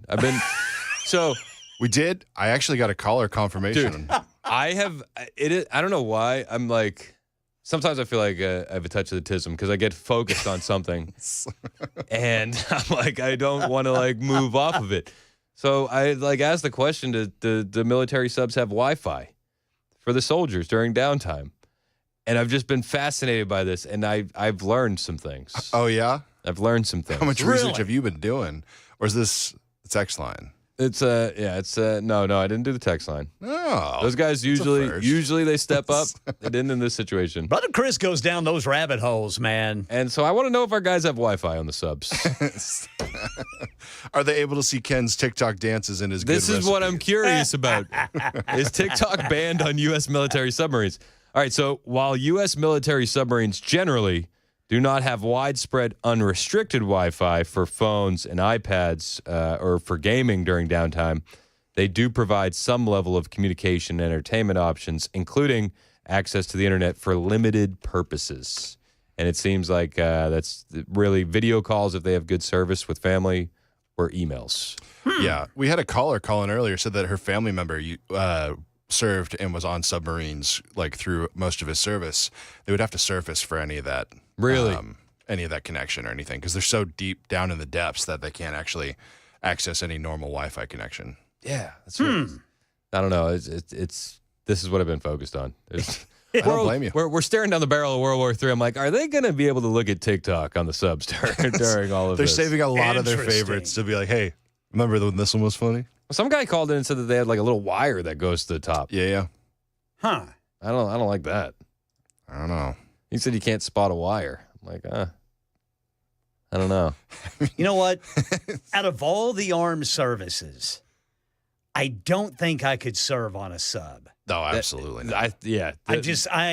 I'm too, claustrophobic. Have you ever been on one? Yes. I went on, I think it was a World War II sub in Pittsburgh. I think it was World War II. I could be miscalculating.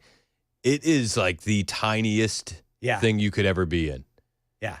I couldn't do it. And sometimes you're on that thing miles under the surface of the ocean for months, right? Yeah. So this leads me to another rabbit hole. What do they do with all the poop? They are at the bottom of the ocean. Is there a button? Oh, there has to be. It's got to be a button. Or a decompression chamber. There's got to be a button. Yeah. There's got to be. Yeah. Got to be. Maybe they just turn it into glass or something, and when they release it, it dissolves. The pressure of the bottom of the ocean turns the limited Wi-Fi, unlimited poop evacuation. These are things. I'm just very curious. Those submarines, man. I don't know how they do it. I don't either. Oh, what if they launch it out of the torpedo bays? Oh. They turn it into glass. It's a new form of missile. It's a biowarfare. Biowarfare. That's biowarfare right there. All right, so Sorry. I didn't Stay away from our U.S. submarines then, I guess. I wouldn't go near him. I wouldn't go near him. All right. Donald Trump is mad about a new Fox News poll. And you know, we have things that we think about Fox News from time to time. But Fox News gave him an approval rating of around like 50%, I think it was. I think that was the latest. But he said the crooked Fox News poll got the election wrong. I won by much more than they said I would, and have been biased against me for years. They're always wrong and negative. It's why MAGA hates Fox News, even though their anchors are great. This has gone on for years, but they never change the incompetent polling company that does their work. Now a new Fox News poll comes out this morning and gives me a little more than 50% at the border. 50% approval at the border. And yet the border is miraculously perfect. Nobody was able to come in last month. 60,000 people came in with Sleepy Joe Biden the same month last year. I hate fake pollsters, one of the worst, but Fox will never change their discredited pollster. Mason, hit the Fox News button for me, will you please? Yeah, hit it. Because we're Fox News and we suck. That's basically what Donald Trump is saying this morning. That's the anchors are great. Everybody behind the scenes, you know what we think about you. Because we're Fox News and we suck. I know. And you know, Fox News doesn't ask good questions. They don't ask good questions about immigration. You know who asks good questions about immigration? Friend of the show, White House reporter who's going to be joining us tomorrow at 10:05, Monica Page. This happened yesterday in the Oval Office. You've had record low numbers for the month of May, 95 apprehensions, 0 releases, compared to that of the previous administration exactly a year ago, more than 60,000 releases. What do you attribute that success to? I like you. Who are you with? Turning Point USA, sir. Well, they're very good. Turning Point. Charlie, very good. That's what I call a good question, fellas. 1 out of 10, John. 1 out of 10, but that's a really good question. You know who doesn't ask good questions? Fox News. Fox News. They hate me. Turning Point USA, great questions. 1 out of 10. The best. We've had 10 questions so far. 9 awful. 1 fantastic. Number 10, it's the best. It's the best. They say save the best for last. Guys, this is the last question. No more questions. No more after questions. This. Can't top this. What is your good. name? Oh, this is great. This is awesome. Love Charlie. Love Charlie. Love Turning Point. No, we had record good numbers on the border. And people are coming in, but they have to come in legally. Like some of these guys behind me, they have to come in legally. And if they come in legally, we want them. They have to say they love America. They love our country. That's hard for a lot of them. A lot of times they come in illegally and then they wave the country or the flag, the flag of the country that they left, and they tell us that they hate America. They do the exact opposite. So if you're an illegal alien, go full Costanza. Do the opposite of what the Democrats want you to do, and you're going to be fine. That's right. Do you know what I mean? Yeah. You may want to wave another country's flag. Don't. You may want to say F America. Don't. Don't do it. You may want to sneak across illegally. Don't. Just do the opposite. Just do the opposite. It's much better that way. And if they can't say that, we don't want them. Thank you very much. Very nice. Thank you very much. And that was the last question. That was the last question. No more questions. So good. All right, thank you very much. He's trumping. He's trumping. And the Democrats are still Democrating. It's unbelievable. Maxwell Frost, he is a Democrat out of Florida, and he wants illegal aliens to get amnesty. That's what he's been pushing. That's what the Democrats have been pushing. We understand that the Democrats want all these illegal aliens to become citizens so that way they can vote, and that's what Maxwell Frost was pushing yesterday.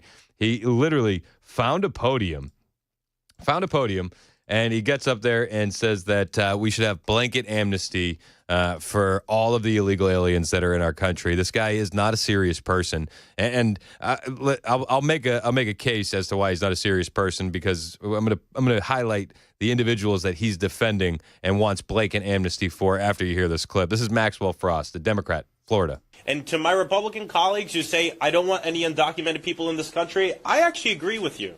So let's document every single one of them with a speedy path to citizenship.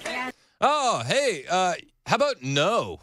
How about no amnesty? No. You snuck in illegally. No. Let's get them documented. Let's do it. Woo! The Democrats are so excited. Again, if you want to save the country, we need to do the opposite of what the Democrats are saying. We need to go full Costanza, don't we? That's what we need to do. We have to go full Costanza. If every instinct you have is wrong, then the opposite would have to be right. Exactly. So anything the Democrats say, let's do the opposite. Obviously. Thank you. Karine Jean-Pierre's been trying to do that lately. She's like, she's trying. All of my instincts, I'm going to go do the opposite now. she's trying real hard. But listen, so it's not just Maxwell Frost who wants blanket amnesty for all the illegal aliens are here. We have celebrities lining up to say F ICE as loud as they can. Many of the celebrity class who they've lost a lot of luster lately are stepping out to say F ICE. Billie Eilish's brother, you know Billie Eilish? I know you do. Her brother produces all of her records. Yeah, Phineas. Phineas. He got tear gassed during the LA riots. So he's posting F ICE. Olivia Rodrigo, Olivia Rodrigo. She says on social media, I've lived in LA my whole life, and I'm deeply upset by these violent deportations of my neighbors under the current administration. Nothing about the poop and needles in the streets, right? No, nothing about that. No. This is much worse. LA simply wouldn't exist without immigrants. Treating hardworking community members with such little respect, empathy, and due process is awful. They skip due process on the way in. I don't see an issue. I stand with the beautiful, diverse community of Los Angeles and with immigrants all across America. I stand for our right to freedom of speech and freedom to protest. It's so stunning and brave. Addison Rae says she's deeply disappointed by what's happening across our nation. Kim Kardashian last week, she posted something on Instagram about the riots and the protests. She said, when we witness innocent, hardworking people being ripped from their families in inhumane ways, we have to speak up. We have to do what's right. Okay. Didn't she make her money off the backs of other people? Yeah, got it. Ooh. Yeah. I'm not going to say the joke I was going to say. I'll tell you off the air. Yeah. Well, you don't have to. Tell you off the air. I'll tell you off the air. Maybe I'll drop it in the YouTube chat too. Go hit like and subscribe. But this is who these individuals are defending. You ready for this? Feds arrest illegal alien sex offender who dragged ICE agent with his car. Blanket amnesty, please. He's just looking for a better life. That's what he's doing. Federal law enforcement, Breitbart has a story. Federal law enforcement officers have arrested an illegal alien sex offender who dragged an ICE agent with his car while attempting to evade arrest. On Wednesday, Department of Homeland Security officials announced that law enforcement arrested illegal alien and convicted child sex offender Robert Carlos Munoz. This is who the celebrities are defending. This is who the Democrats want blanket amnesty for. This is what they like to call newcomers or future voters. According to DHS, this child sex offender illegal alien who everybody's lining up to defend, just any immigrant, any illegal alien, you got to defend him. You got to defend him. This illegal alien child sex offender had been pulled over in a traffic stop, refused to exit his vehicle, put his car in drive while the agent's arm was still in the vehicle, and fled. After the incident, the ICE agent had to be hospitalized. Robert Carlos Munoz is a child sex offender and illegal alien from Guatemala who attempted to evade arrest and dragged an ICE officer 50 yards down the street with his car.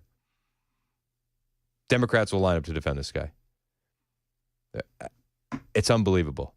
I'm surprised that we haven't heard what state he's from and then the kind of man he is. Is he a Maryland man? Is he a Texas man? No, he's in Minnesota. He's a Minnesota man. Minnesota man drags ICE agent 50 yards.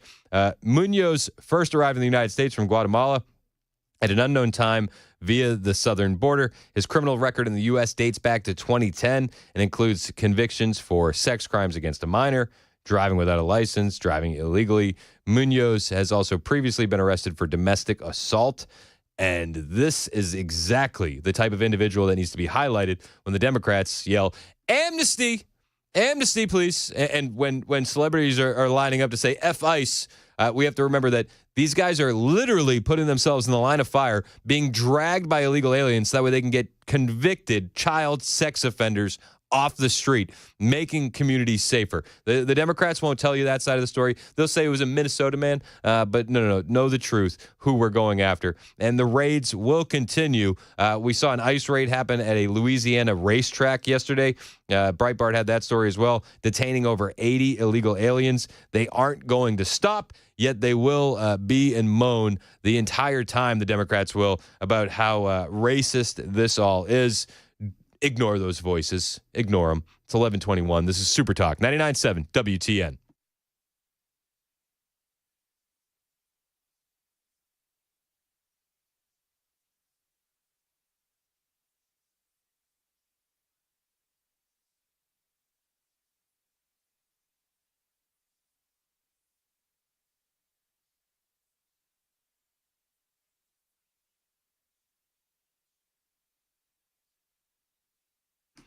Hey, what's up? It's Chris Hand here for my friends at the Wellness Institute of Nashville.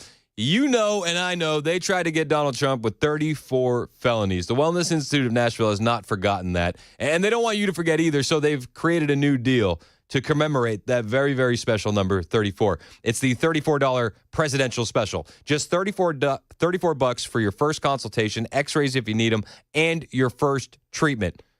Only $34.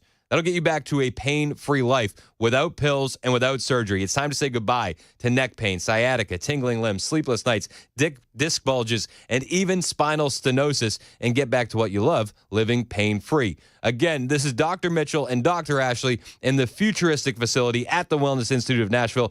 Call them today to get back to pain-free life. 615-246-5009.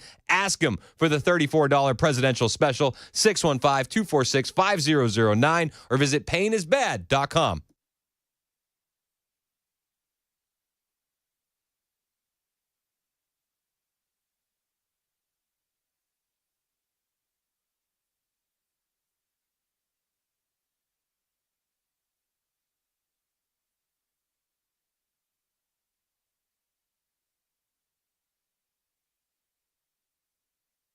Have you ever heard someone say, I used to be a Christian, but not anymore. After all I've been through, God wasn't there for me. Here's what the Apostle John said in the early church about false teachers in 1 John 2:19, about those who leave the Christian community. They went out from us, but they were not really of us. For if they had been of us, they would have remained with us. But they went out so that it would be shown that they all are not of us. Essentially, the Word of God is teaching what the true spiritual condition really is of those who walk away from their faith, that they never had true faith in the first place. Their true spiritual status is that of a false Christian. And when I say spiritual status, I mean Christ-like status. People who think they are Christians, thinking they are saved, but actually aren't, either believe in a false gospel or were false converts who never intended to follow God's prompting to accept Christ. There's no such thing as a used-to-be Christian.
Another lifeline for TikTok, Israel-Iran conflict update, and hear from a little girl attacked by a shark while snorkeling in Florida. Coming up at 11:30 on Super Talk 99.7 WTN. That's Ken Weaver in the newsroom. My name is Chris Hand. Mason Fleming is producing. The show is brought to us by our friends at Better Water LLC. Love those guys. You need a water filtration system or a water softener?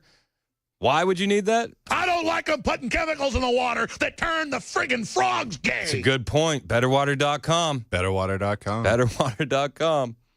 Yeah, you need that. You need that. Can't have that stuff in your water. Nah. What do you think they do for water filtration systems on a submarine?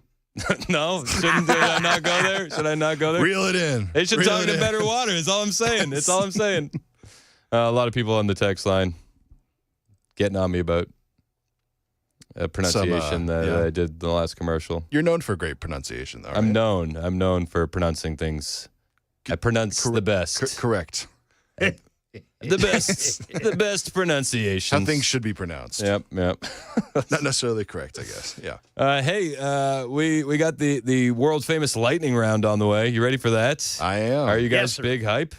Do I hit the lightning round sound outside of the lightning round? Yeah, you're allowed. I'm allowed? Is it? Well, it's like a storm. It's like a storm in the distance. Oh, that makes sense. You know what I mean? You can still hear and see it. So wait, what's coming up? The lightning round. Oh, I like that. A little ominous. Like right on the edge. Yeah, it's like, ooh. Ooh, what's coming? Where'd that come from? What is that? Which direction's it coming? You know? Gotta check the radar. Yeah, we gotta do that. We gotta do that. So dumb. Hey, real quick, before we get into the world famous lightning round. Karen Bass, the Los Angeles mayor, she's still very upset about the National Guard being deployed in her city so that way it didn't burn to the ground. And she's saying that she feels like they're part of a grand experiment in Los Angeles. Why do you think, I'm going to ask you to answer your own question. Why do you think they were federalized? Well, I'll tell you what it's felt like in Los Angeles. It's felt like we're part of a grand experiment. What happens? How far will the public tolerate the federal government intervening and seizing power from a governor? And I think it's being tried out here. I think it's no secret that there was tension between the governor and the president. And I just think it's so unfortunate that we were the test case for this. Well, you were the test case, I guess, because you allowed the city to devolve into chaos. Now, the Trump deployment of the National Guard is likely to be upheld by an appeals court. We're still waiting to hear the official ruling on that. But regardless of that, they are looking at these protests, and they are going to be digging in. The IRS said that they got special investigators who are going to be looking into where the funding for these protests came from. And for that, I say good. Hello, I'm Bill Asaley, United States Attorney for the Central District of California. And I'm Akil Davis, the Assistant Director in charge of the FBI's Los Angeles Field Office. And I'm Tyler Hatcher, the Special Agent in charge of IRS Criminal Investigation here in Los Angeles. The right to assemble and protest peacefully is protected by law. Unfortunately, we have seen individuals whose intentions are to cause damage and to assault law enforcement. For example, last week we arrested an individual who was charged with conspiracy to commit and aiding and abetting civil disorders. These violent agitators put peaceful demonstrators at risk. The FBI and our federal partners will continue to investigate individuals and organizations who are knowingly funding and committing acts of violence against law enforcement, as well as the destruction of property. We are currently tracing money to determine who is providing funding for these riots. Did you hear that? Interesting. People funding riots just crap their pants. That's what that sound was. If you were wondering what that plop you heard was, that was the people that fund the riots crapping their pants. Oh, I thought it was the projectile out of the submarine. That's my bad. Bad. Maybe it's both. 11:30 Super Talk 99.7 WTN.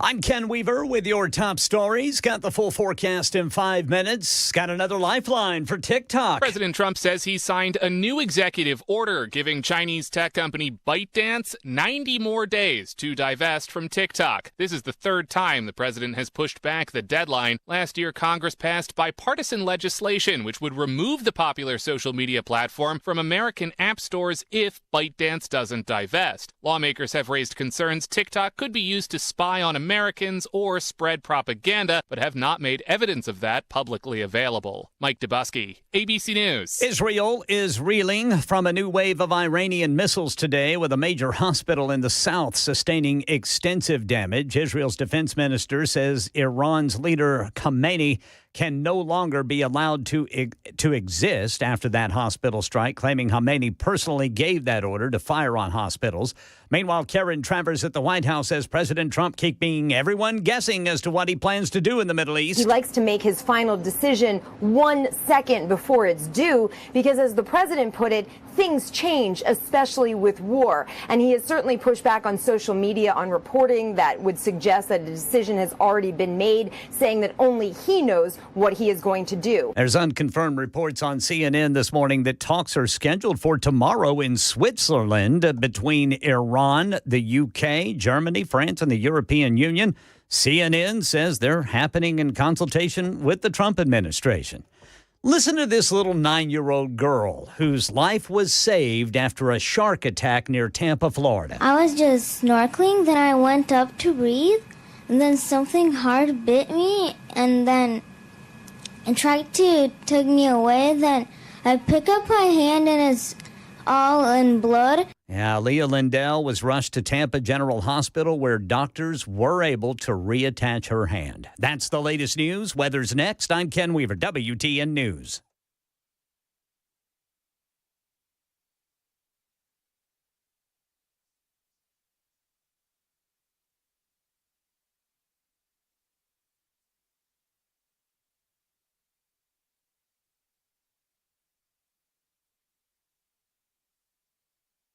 Hey, what's up? It's Chris Hand here for my friends at the Glock Store. And for quite a while now, you've been hearing me talk about how great the Glock Store is. Well, let me give you a few reasons why. The Glock Store carries all the Glocks.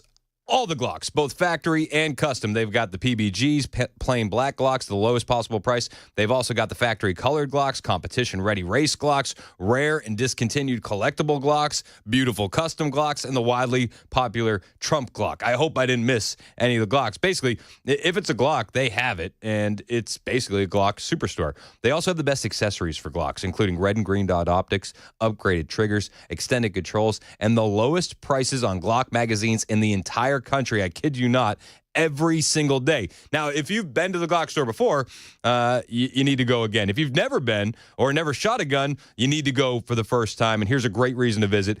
Purchase a 10-round test pack of 9mm ammo for only $6.99, and they'll let you test fire any Glock in the rental department today, including the Glock 43X, the most popular concealed carry handgun in America. You need to check these guys out. You need to take advantage of these deals. That's the Glock Store. Minutes from the airport, worth the drive from anywhere, and always online at glockstore.com.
1138, Super Talk 99.7 WTN. My name is Chris Hand. The show is brought to you by Better Water LLC, water filtration systems, water softeners, betterwater.com. We got Ken Weaver in the newsroom. We got Mason Fleming producing.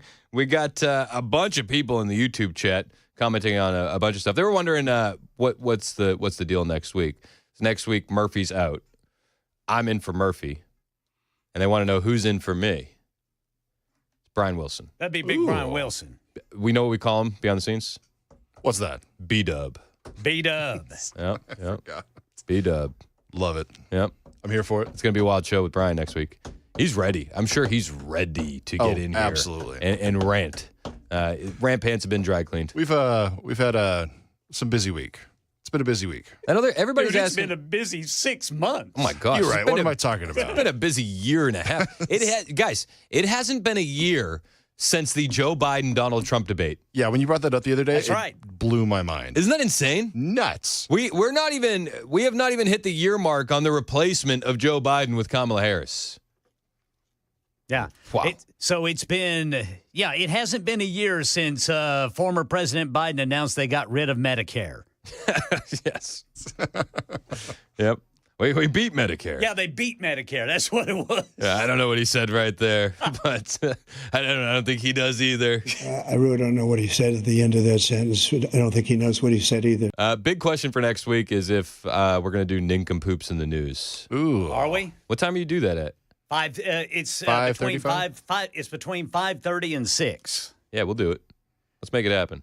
Yes, sir. I don't want to upset any of the Murphy faithful. Yeah, they're used to it by now. There's quite a few people in the chat and on the text line that say they show up exclusively for nincompoops in the news. So yeah, we'll make sure that we continue that legacy. Does that mean Brian needs Murphy's to do recovering. the lightning round? I think that would have to mean Brian's got to do the lightning round.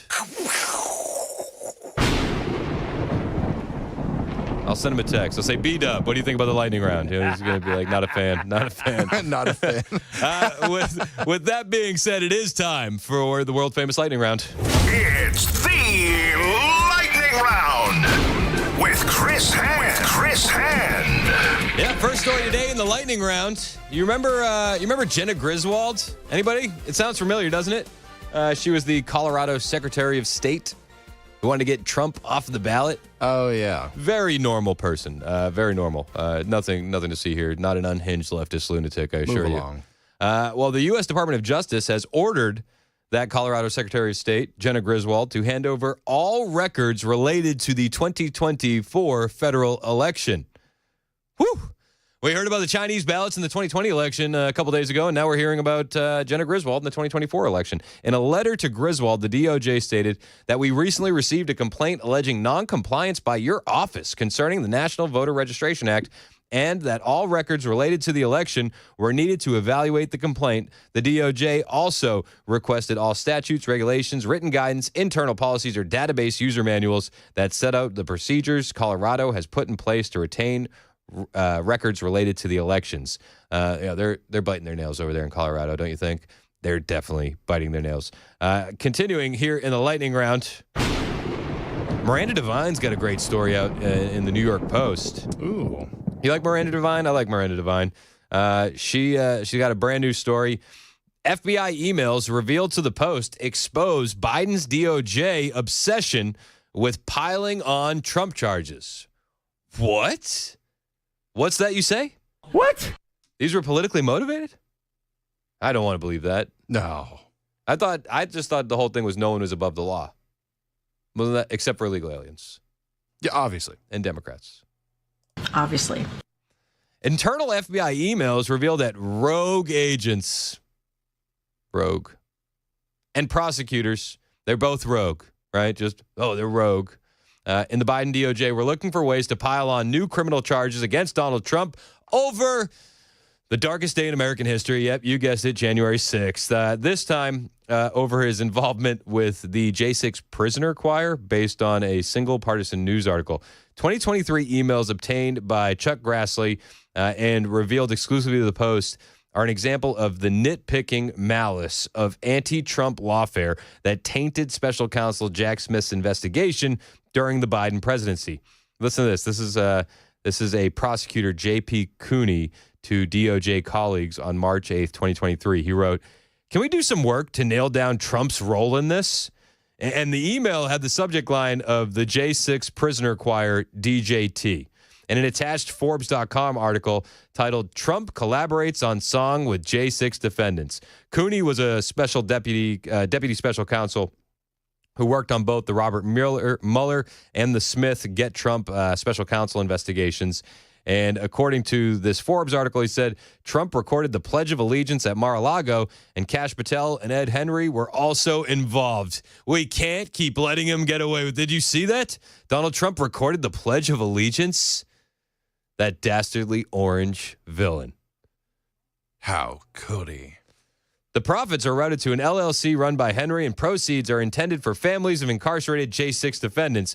But there is apparently a vetting process that excludes families of defendants who assaulted police officers.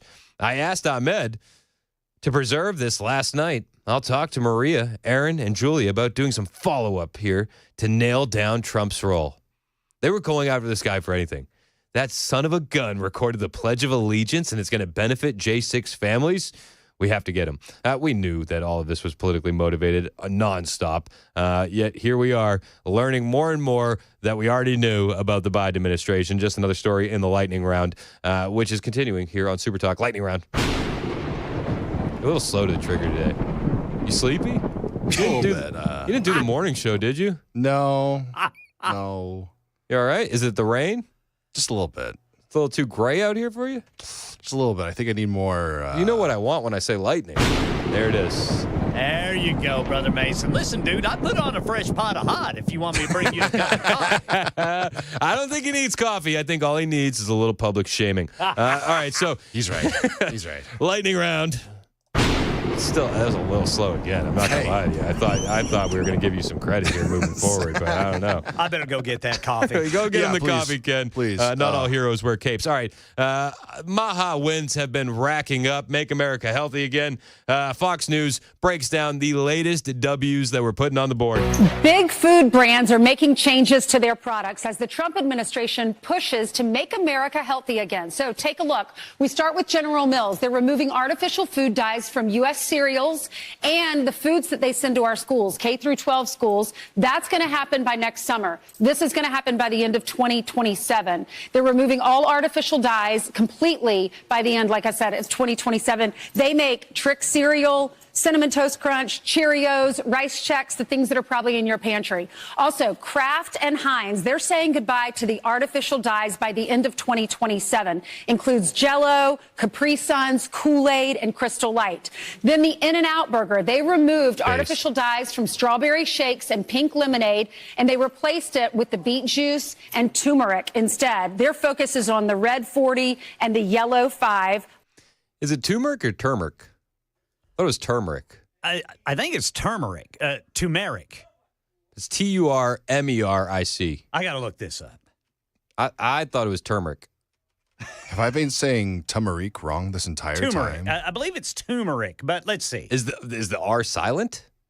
Let's see. Are there any other examples of R's being silent? Turmeric.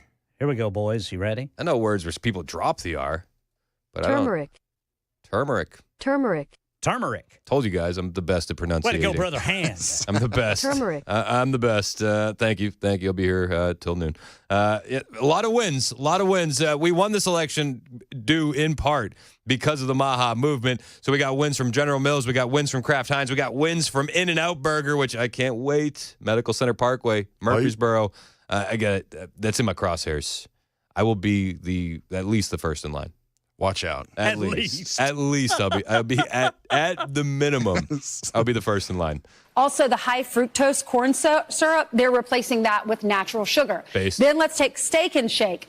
Instead, they're using the beef tallow fat. We've heard RFK Jr. talk a lot about this. Instead of the vegetable oils to make their French fries, their onion rings, and their chicken tenders. You know, I went to Steak and Shake for the first time the other day because of the beef tallow. Yeah. They got one in Old Fort Parkway. Yeah. Super tasty, guys. Man, that place is always packed. I didn't have any guilt either. That's what you shouldn't. I had no guilt. Shouldn't. I might do it again today. Ooh. I might. And the tallow fat, it's still unsaturated, but it is a lot healthier than the heavily processed seed oils. Then all the spices in your cabinets. McCormick, many of those in my cabinet are made by this brand, working to remove artificial food dyes and sodiums. Their focus is on the red dye number 3, which has been linked to cancer concerns. Now, I think that one of the biggest wins about the MAHA movement here is that we're not seeing a lot of this changed via legislation. We're seeing this change because we're seeing consumer practices change. And we're seeing the public at large voting with their wallet and demanding changes in a lot of this food. And it's just another example of if we get loud enough and we become undeniable, we're going to force that change that we want to see. Shout out to the Red Pilled Moms Club. These are huge wins that you guys are definitely a part of, and we appreciate you for that. That does it today for the lightning round. I was gonna get to the Lakers selling for $10 billion. But then the Boston in me came out, and I was like, the Lakers suck, so I don't want to do that story. Fair enough. Fair enough. Also, they would have never sold for $10 billion if they didn't rig the league to get Luka Doncic. And everybody knows it. True. Everyone knows it. It's 11:49. The Super Talk 99.7 WTN.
11:54, Super Talk 99.7 WTN. Hey, how are you? It's Chris Hand. Show's brought to you by Better Water LLC.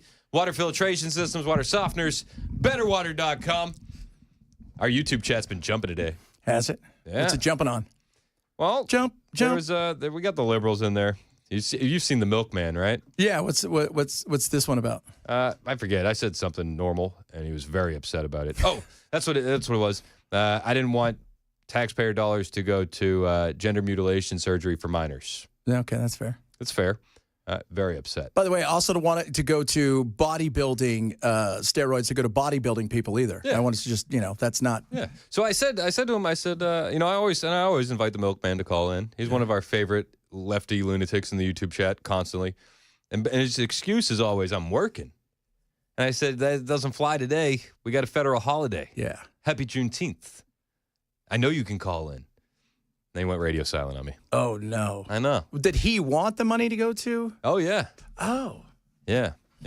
Why? He didn't say. Okay. He just said that that's what he likes his tax dollars to go to. You know what? If that's the way you feel, sir, see if there's some sort of box on there you can say, could you please make sure that this goes to the rightful owner of a new wiener? There could be a GoFundMe somewhere that you could donate to if you feel so inclined. There you go. Good times. Yeah, what else man. you talk about today? We had Khloe Cole on. She's great, detransitioner. We had a great conversation with her that we're going to get up on the podcast page. She reacted to Afton Bain. Did you hear Afton Bain? No. When it comes to Afton. I know Afton. She's really upset over the transgender surgery ban. There's just no understanding of the ramifications of this, and so while they think they're protecting kids, they're really not, because these are the most vulnerable children in Tennessee, and we are now banning the health care that enables them to live productive and healthy lives. So they're not going to be productive anymore? Nope.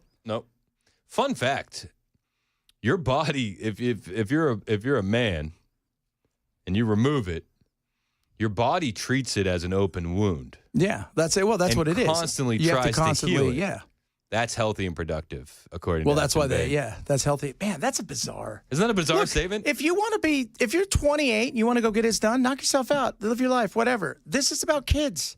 Yep. Right? I have a great piece with Jillian Michaels talking today about when this used to not be a conservative thing or a liberal thing. This used to just be a common sense thing. Right? Like this isn't something we do.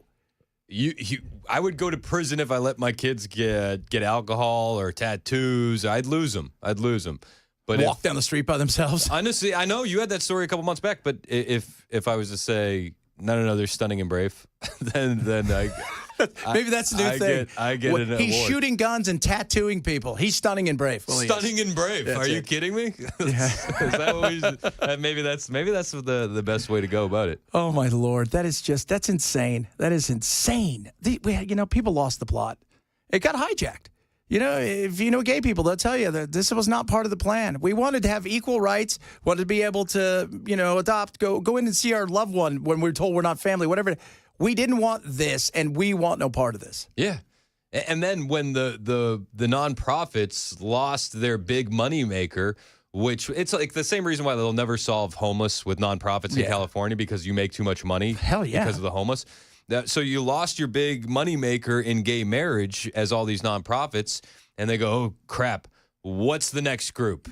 Who's the next one? And it was like you can watch the rise in the transgender kids and transgender topic just go through the roof immediately following the gay marriage stuff. Nonprofits are a business, and if you solved homelessness today, I can guarantee you those nonprofits aren't shutting their doors. They're moving on to something else. Yep. If you figured out how to stop starvation and famine, they'll find something else because they're a business and they have to have multiple irons in the fire. 100%. Nailed it. Nailed it, baby. Stuck the landing. What are you paying attention to today? We're going to talk a little bit about the new Reese's Peanut Butter Cups flavors. I think that... Whoa, Yes, sir. Slow down. Oh! The flavor should be chocolate and peanut butter. No? They've added a few more. Normally, I'm against this, but one of them is... I'm going to have to fact check you on that. I was brought up by our weather wizard, Ken. Said, have you seen the new ones?